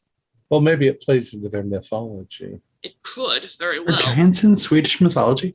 They Is are, that right? yes. Yeah. Okay. Giant gnomes or trolls or whatever. Norse mythology is full of things like giants, elves, well, multiple kinds of giants, actually. Yeah, I thought they fought them. I didn't think they lived with them. It depends. Some were, some weren't. I believe, actually, if I recall my mythology correctly, Loki's, well, it said he had children with a giantess who wasn't particularly, well, evil. When you read Norse mythology too, it's kind of ambiguous. It'll talk about Thor, for instance, and then it'll say he stood with 1 foot in the ocean and 1 foot on the mountains, which suddenly makes him seem like he must be astronomical in size. But then he's just a regular human being size. So which is it? It's like just the way they wrote it. Although, who was it? I'm trying to remember in the mist. Who was it who had the chariot pulled by goats? Or Freya? Thor. No, Freya was cats. wasn't it like Nasher and something? It just Prancer and Vixen, Comet, Cupid, and Donner. it makes me think. Go figure. It was the goats that had the sort of more disfiguring mutations, and they were his pack animals. It's not unusual that it would play into their mythology. I mean, No. So what are you going to do? Are you going to go speak to people? I mean, people are after a while, people are calming down, and the mayor does come out of the house, and you can see they're bundling the baby up in a blanket, and they're helping. They're walking the baby back through the fields, back towards the other house. They're patting it on the head, treating it well. Yeah, they just wrap it up in a sack and roll it up. I'd be curious to know what the locals attribute to all of this. I mean, we have a lot of theories: the water, the soil, this, that, the food. But I'd be curious to know what the locals think this is. Also, I think we should keep the positive bend to it. I agree. And then Less if they likely think to- we're on their side, we might be able to say, we're going to go back to the university and we're going to write up a wonderful report on all of this. And you get just a stellar and shining review of what's happening in this community. And I think that's our safest bet. I would love to probably speak with that child's parents. If nothing else, we can use the angle of whatever you did to raise such a strong, strapping child. Perhaps we can replicate this. be careful. If we go too far, they'll know that we're just making, so we're trying to get to escape. I want to walk up to somebody who I've got the strong suspicion that they're on the, they're in the know. and I'm not like walking up in a confrontational way. I'm just sort of casually moving through the crowd and ending up next to them. Yep. Easy. And I think what I will say is not everybody understands the old ways. And see if that gets their attention.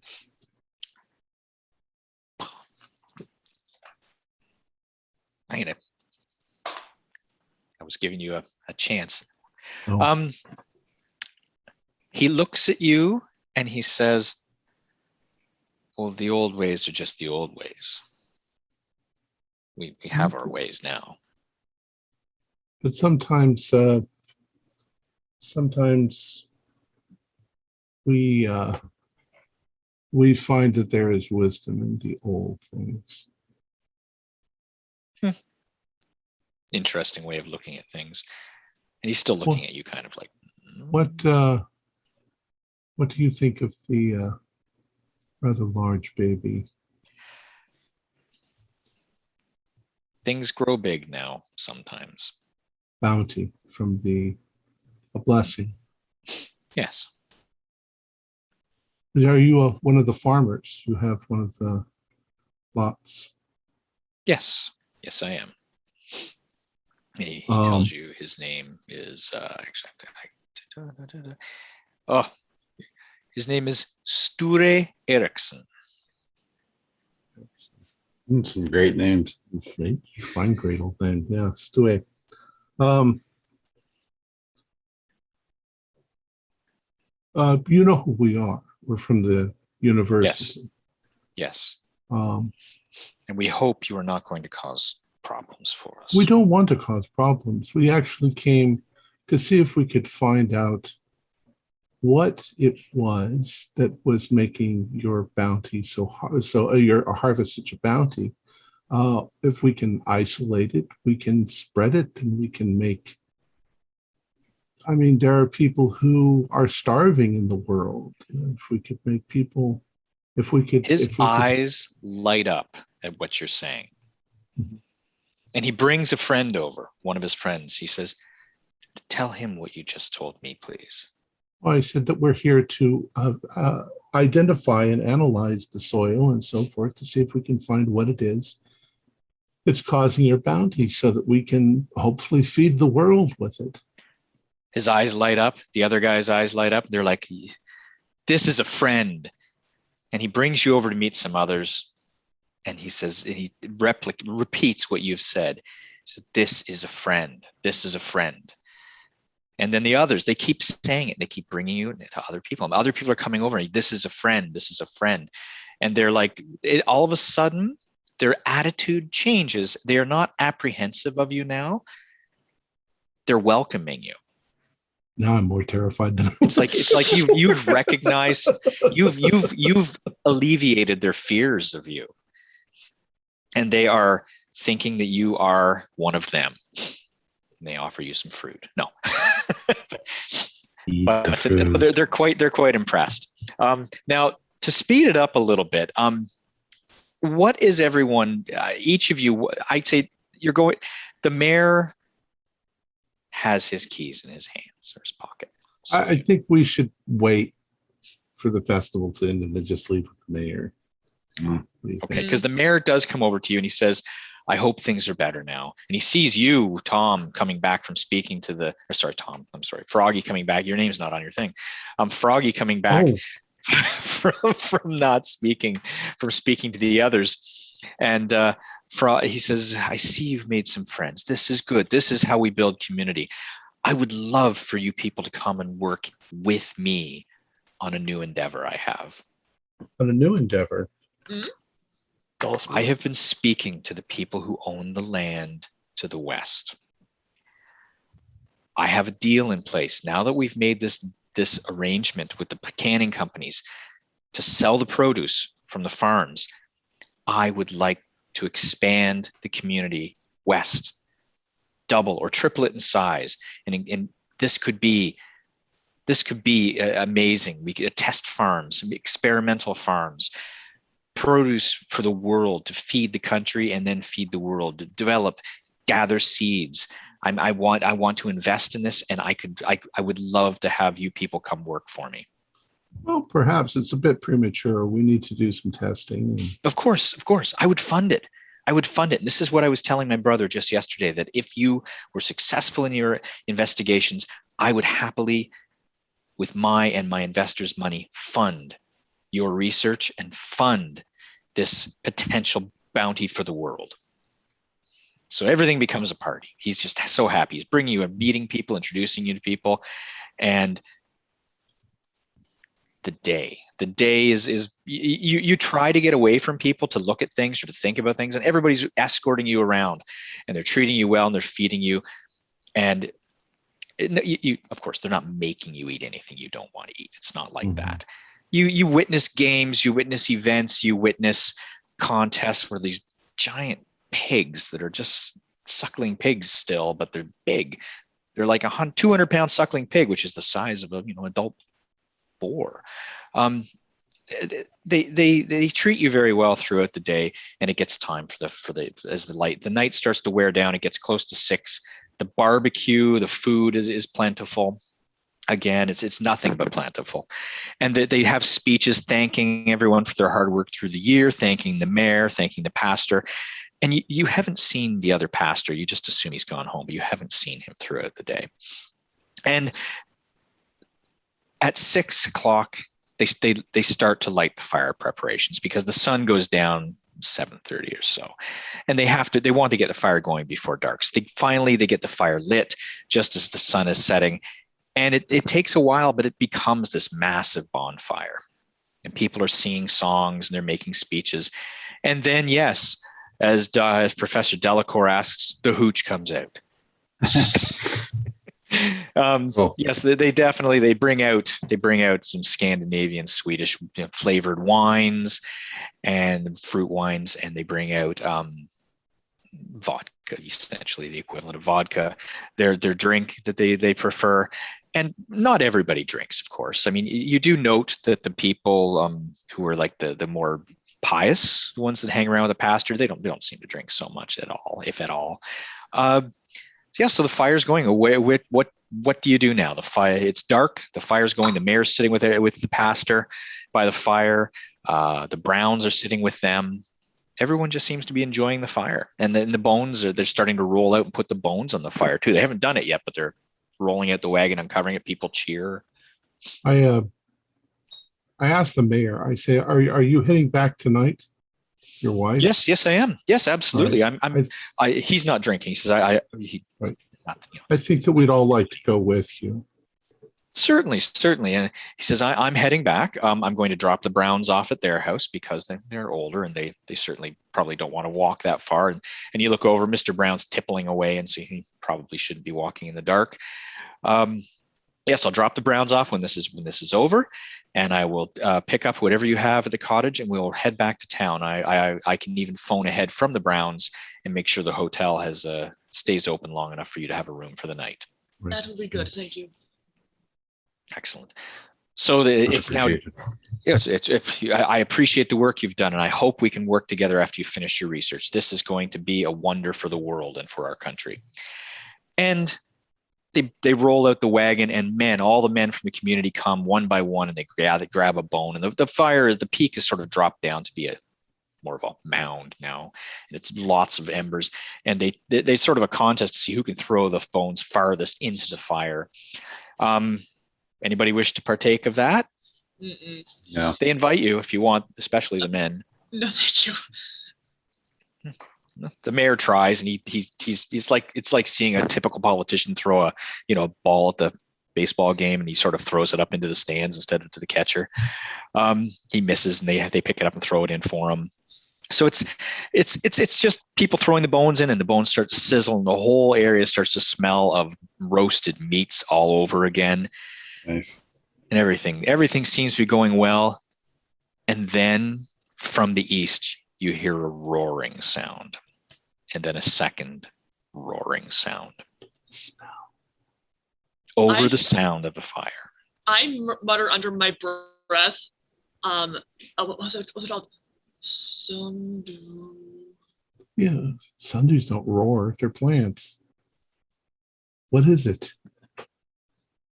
I at least stand up. I've got the fight or flight syndrome right now. I'm gonna, Yeah. but I want to see what it is before. Well, from your location, I'm going to open up a map just so I can get a good sense of where you are.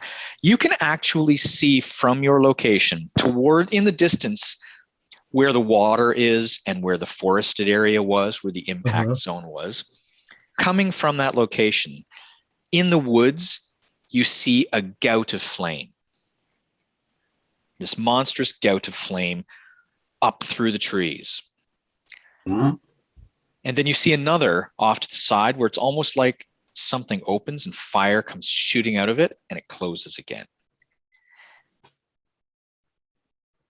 Like the ground is opening and the closing? ground, the trees, the forest. There's fire in the forest. Does anyone else seem to think this is unusual? Oh yes, people are jumping up and looking that way. All of the people look, jumping out of the chairs. They're knocking the chairs over.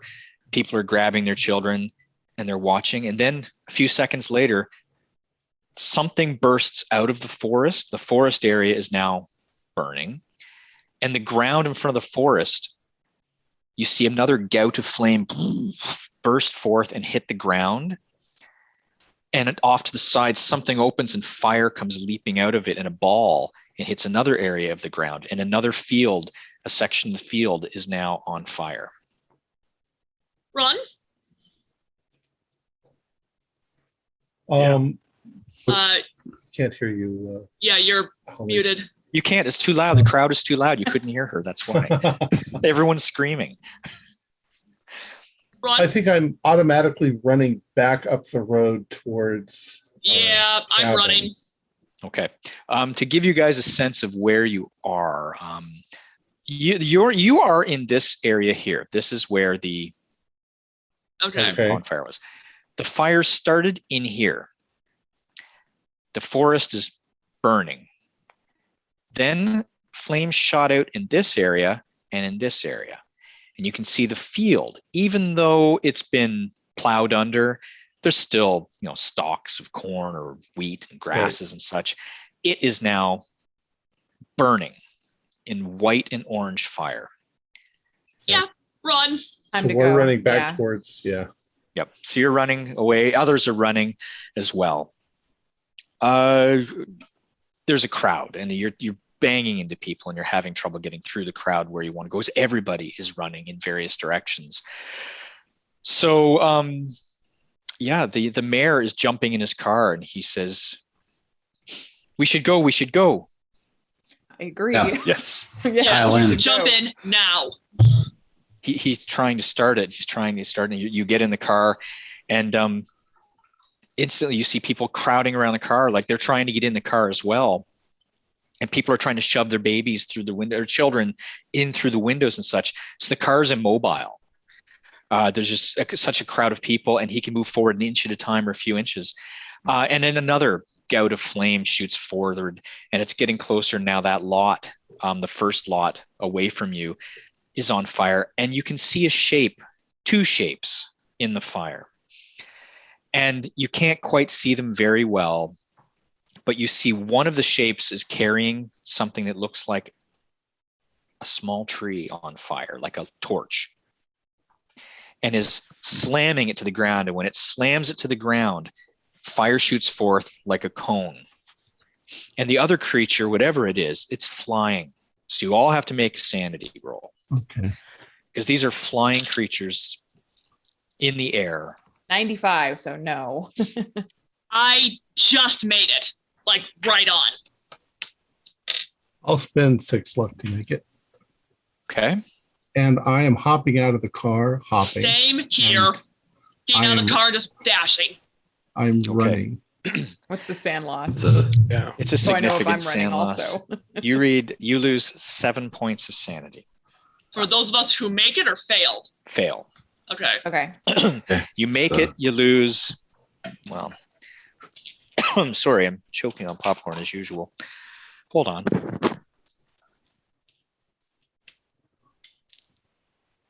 In our house, every time someone coughs, we used to yell out "COVID cough." We don't do that anymore. Who's the first person who got passed? Oh, Tom passed. I passed. Yeah. I passed. Tom takes 2. You take as well 2. How did you do, Roy? I failed. You failed. You take 7 as well. Shit. And Solomon, how do you do? I failed. Oh, I was about to roll a pass. You take 8. So I passed my intelligence check. So okay, good. No. I passed. Like No, I know. madness, madness pass. Oh. Yeah. Okay. We're all super fucking smart. So you need to. Yes. Yes. Yeah. Okay. I pass. Right, Tom, you have a bout of madness table. Yeah. Do you have a madness table? Is it D10? D8. Solomon, you probably have to roll intelligence too. Oh yeah, no, I already did. I failed. Or no, I passed. So Oh no. Froggy. 1 is faint. Okay, yeah, I'm passed out in the car. You're passed out in the car. Luckily or unluckily, depending on how you view it. Okay. One from you, Tom? Coming. Who else? Would you failed? roll? Oh, what do I need to roll? Just a D100. Yeah, you roll for intelligence first. Yeah, I succeeded Yeah. that. I'm saying for the Okay. madness. You roll a Oh, whatever. 1d8. 1d8. 1d8 if you've got more than 5. Can I don't have one handy. Can you roll me one? Somebody. Yeah, I'll roll for you. Okay. He gets 4. 4. that's what I got too. 4. Oh, you both got 4? You both suddenly look at one another and you don't know where the hell you are or how you got here. You have amnesia. You don't remember. It says to roll a 1d6, and that's how many hours you've forgotten. So it might be most of the day. 3. How long am I fainted for? Is it 1d10 rounds? Okay. That's 3 a 6. Oh wow. Oh no. So you're whatever back to happened- like middle of the afternoon, yeah. early afternoon. Did I miss the bonfire, or is that it started? What the hell's going on? No, it's starting. It's isn't dark. it? Am Why I are we in a car? car? There's fire. Don't question, just run. Oh, where I'm gone. Yeah, at this Yeah. point, I have enough time to yell that, and then I'm running. If I look and see the fucking monsters again, I have to roll sanity. No, I forgot. you can't have a bout of madness while you have a bout of madness. Well, actually, This is you know gonna be what? Some twisted, like, Now that I'm at it, I'm going to roll for the mayor. He needs to roll as well. Those of you with amnesia, you also roll a 1d10, and that's how many rounds you can't remember. Then you'll get your memory back. Oh, 6. Okay. Oh, Tom, what's an 8 on the table? 9. Oh, red mist. That's the mayor. finals. Yeah. Yeah, the mayor is Have him Jump- have him roll a 1d4. okay. That's a 3. He's going to attack the nearest foe. So he Okay. might jump out of the thing and go try to attack the fireman. I'd say that's what he's going to do. He jumps out, he grabs a pitchfork from the bale, from the hay, the straw that's near the fire that was being used to start it, and he starts running in the direction of the creatures that are coming your way.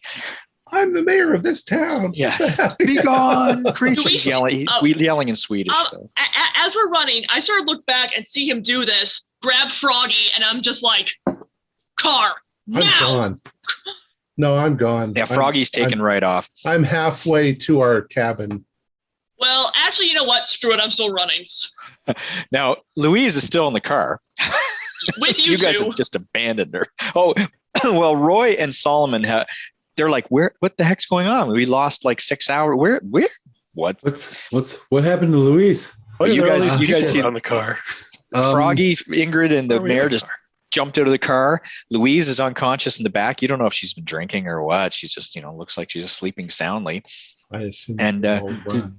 Did people start? Is the car still surrounded? The car, people are getting in the car, but there's no, there's keys in the car, and somebody's actually trying to start the car now. but they're failing at it. They're just panicking so much they can't figure it out. Solomon, I don't know what's going on, but I think it's best we leave. Let's get Professor Fontenot and go. Okay. And we'll try and drag the professor along with, not like actually drag, but maybe pick her up and arm over each, one of her arms over each of her necks. And it only lasts for 3 rounds. However, by the time you figure this out, she's starting to come around. Like by the time you're getting her out of the vehicle, but also in that time, the creatures have now moved forward in the houses in the lot 8 and lot 9. And getting closer to you are now being set on fire along with the fields. What you see is, if any of you care to look, 2 creatures. These creatures are like floating. The best way as a biologist could describe it is a floating amorphous tadpole with a gaping maw and hands and functioning arms. One has a torch in its hands that it's setting the ground on fire with. The other has an object that, when it manipulates it, the door opens to this object and fire shoots forth and sets fire to the ground. And I would say, whoever's looking, Louise, you're probably looking because you wake up and you look towards it. I'm looking. You're closest. The others are taking off or are trying to carry you. Make an intelligence roll. Okay.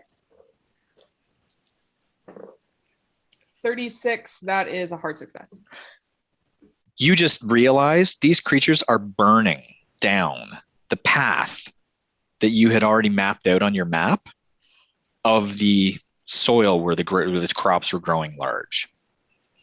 We need to get away from that shape.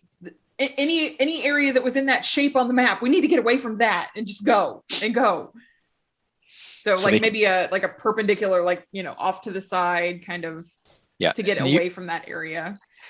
And so you all can do that if you make some successful, like Froggy, you and Ingrid are able to make it to the road and to the houses, and then you cut to your right and you can make it on the way. You're on your way to the roadway going to the cottage. Roy and Solomon and Louise, you all need to make a flee roll. Let's say, I guess it wouldn't be strength so much as I guess dexterity, so that you're not falling down. Like I'd say 2 successful dexterity rolls. Okay. Been the 2 luck on the first one. No, I fail at the first one and don't have enough luck to make it a pass. Hard success on the second one. Okay, so Louise makes it. How'd you do, Roy? You're muted. That sounded like swearing, but in silence. No, it was fine. I was trying. I fumbled on my words. That is a success and then a critical success. Okay, so Roy and Louise. Now, do either of you notice Solomon drop to the ground as you're running? Do either of you wish to make an attempt to save him? Absolutely. Yes. Okay, then both of you make one more dex roll. You don't know re-rolls. He's a student. 53, just barely a success. Hard success. Okay, you both managed to grab his hands and drag him bodily across the road past a house as the flames shoot past you. The heat singes your skin. You have sunburns at best to the backs of your skull. You might be missing some hair. But the creatures continue on their path of devastation. Anything in that path is being set ablaze, including the houses, including the fleeing people, including the house with all the babies, including the barn full of the food. It's this swath. As they pass by, you hear chittering and humming and moaning. And the one creature's object you look at, it looks like almost like a small oven that it's carrying, like a lantern. Totally foreign to you. This doesn't make sense to you, and it's going to be with you for the rest of your lives. And they swipe through the area and they destroy everything. They even go back and make a second sweep. Then they begin to hunt the infected. So then you see, after they've done this, they start going after people. Now the mayor is gone. The mayor did not survive. of course, Right. the mayor went after them with a pitchfork. And you see them begin to swing around, separating themselves and going after individuals as you rush up the hill and go towards the cottage. And you do make it up the hill along with many people. And you look back and you see nothing but fire and devastation. And as you see that, the creatures, after a while, they pass off into the night.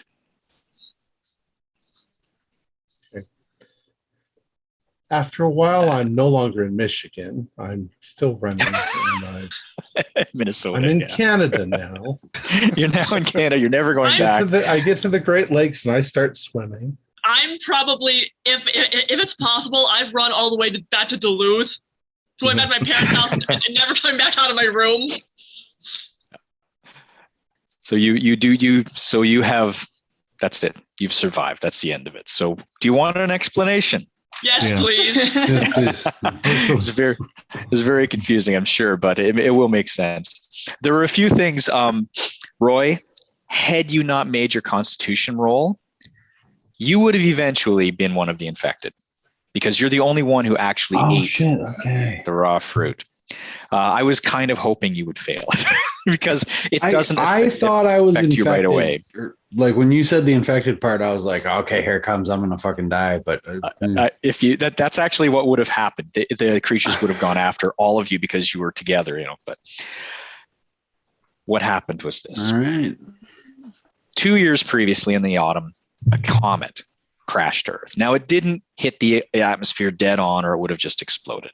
It came in at a strange angle, and it managed to go through the atmosphere. Most of it melted, but it crashed to the Earth where you think it crashed, and it distributed particulates of minerals, if you will, that contained this, not quite bacteria, though it looked like a bacteria. It was sort of a bacterial virus that crashed to Earth and infected the soil. It took a heavy rainfall, which happened earlier this year in spring, to actually activate these creatures. Had you taken these crystals and soaked them in water, you would have actually found that even though they're hard as diamond, they would have broken down. They would have reacted with the acidity in the soil and the acidity in the water and such. These creatures come from elsewhere in the universe. Many, many, many thousands, millennia ago. They were actually on a planet that was destroyed by an asteroid. And they were not unlike the fungus that infects the zombie ants, that zombie fungus. And in that it doesn't make humans zombies. All it does is it makes the humans feel, this makes me feel good. I want to keep eating this food. I want other people to eat this food. So the infected people, all they wanted to do was to continue to grow the food and to help spread it. They were part of their brain was infected by the virus, bacteria, whatever you want to call it, in that they wanted to spread this around the world. So when Froggy said, this is all great, we want to use this around the world, they're like, well, that's what we wanted to hear. You weren't the enemy anymore. You weren't threatening them. You were going to help them. The mayor was not infected. He was a businessman who just simply wanted to increase this. Sure. Did he know everything that was going on though? Like with the big babies and everything? Like he knew the big babies were being hidden because that would have ruined his business prospects. Okay. He knew about it. He did not arrange for the deaths of the investigators. Had you actually gone off you would have found out that these were some people that were actually they were interested in the commentary, the situation. Mm-hmm. That's all. They just came voluntarily to investigate. The mayor met them when he was down at that other end near the resort area, as Solomon called it. And he just sort of said, yeah, investigate. Go ahead. Tell me what you find out. They gave him a map, kind of what they found out, what they had estimated where the area of impact was. And then they just took off on a boat, bunch of kids drinking on a boat, crashed the boat, sank in the lake. There's nothing malevolent about their disappearance. Red herring. Okay. Was there anything malevolent, though, about the people over in the resort? No. No. Nope. They're just They're just my language. They're just not cool. They're just. Mm-hmm. They don't want you to cause trouble. That's okay. it. Okay, so then the two creatures, what were they? Aha. Shub. That was Shub? No. Called it. Shub's kids. Oh. Yes. Nug and Jeb? Nug and Jeb. Oh, we just talked to them in another game. Shub is not necessarily malevolent. Often assists humanity, mainly because Shub is preparing Earth for the return of the others. And as such, when Shub found something new, something was attacking Earth, they had a feeling through the connections to nature and such that something was not quite right. Something had to be done. This would transform the Earth in a way that would not be suitable for the others when they come. So by chance, the people of the community were putting together this bonfire, which they've done traditionally for hundreds and hundreds of years. And the elder ones disguise themselves at times as Scandinavian gods to take part in these offerings, these gifts, because who doesn't want a barbecue? And so when they arrived at the same time that this happened, they actually took they were attracted by the sustenance of the bonfire. And they discovered what was happening, and they cleansed the earth at the same time. If you had gone back and watched, they actually did stop the bonfire and pulled the bones out and sucked the marrow out for fun or for food. Of course they did. Strength. But yes, they were just cleansing the earth. They were doing their part in cleansing the earth of the infection. So they were actually helping. In a way. I mean, in their own point of view. blue and orange, elder thing way, they were helping. Shub's children were helping, in a way, protect the earth from a different kind of, enemy. Yes, the only one who's allowed to make bizarre, gross mutations is Shub-Niggurath herself. She doesn't like it. That's right. Aliens. That's right. This is my jam. You guys can't do this. That's it. Pretty cool. Very good. Pretty cool. Thank you. Good job. It was really good. Yeah. Thank you so much for running Yes, that. very much. Yeah, no, that was a pleasure. Thank you. Great. Thank you. Our players included Holly Buto, Jen Opataz, Patrick O'Brien, Andrew Bush, and myself, with Sean Little as the keeper of the secrets. We have a Discord server where you can chat with our other members, you can set up private games, and you can learn the finer arts of gameplay and game mastering. We provide audio-only versions of our shows free for you to download from Podbean or iTunes. If you'd like to support our show, please visit our Patreon account. Just $1 to a month helps us a lot. Like, share, and subscribe to our channel, and punch the bell icon for updates on our latest shows. And leave us some comments. We enjoy reading them and answer any questions you might have. This is Tom Rayleigh, together with all the members of our gaming club, inviting you to journey with us once again into the darkness for another adventure into the universe of H.P. Lovecraft and the Call of Cthulhu role-playing game. Until next time, good luck and good gaming.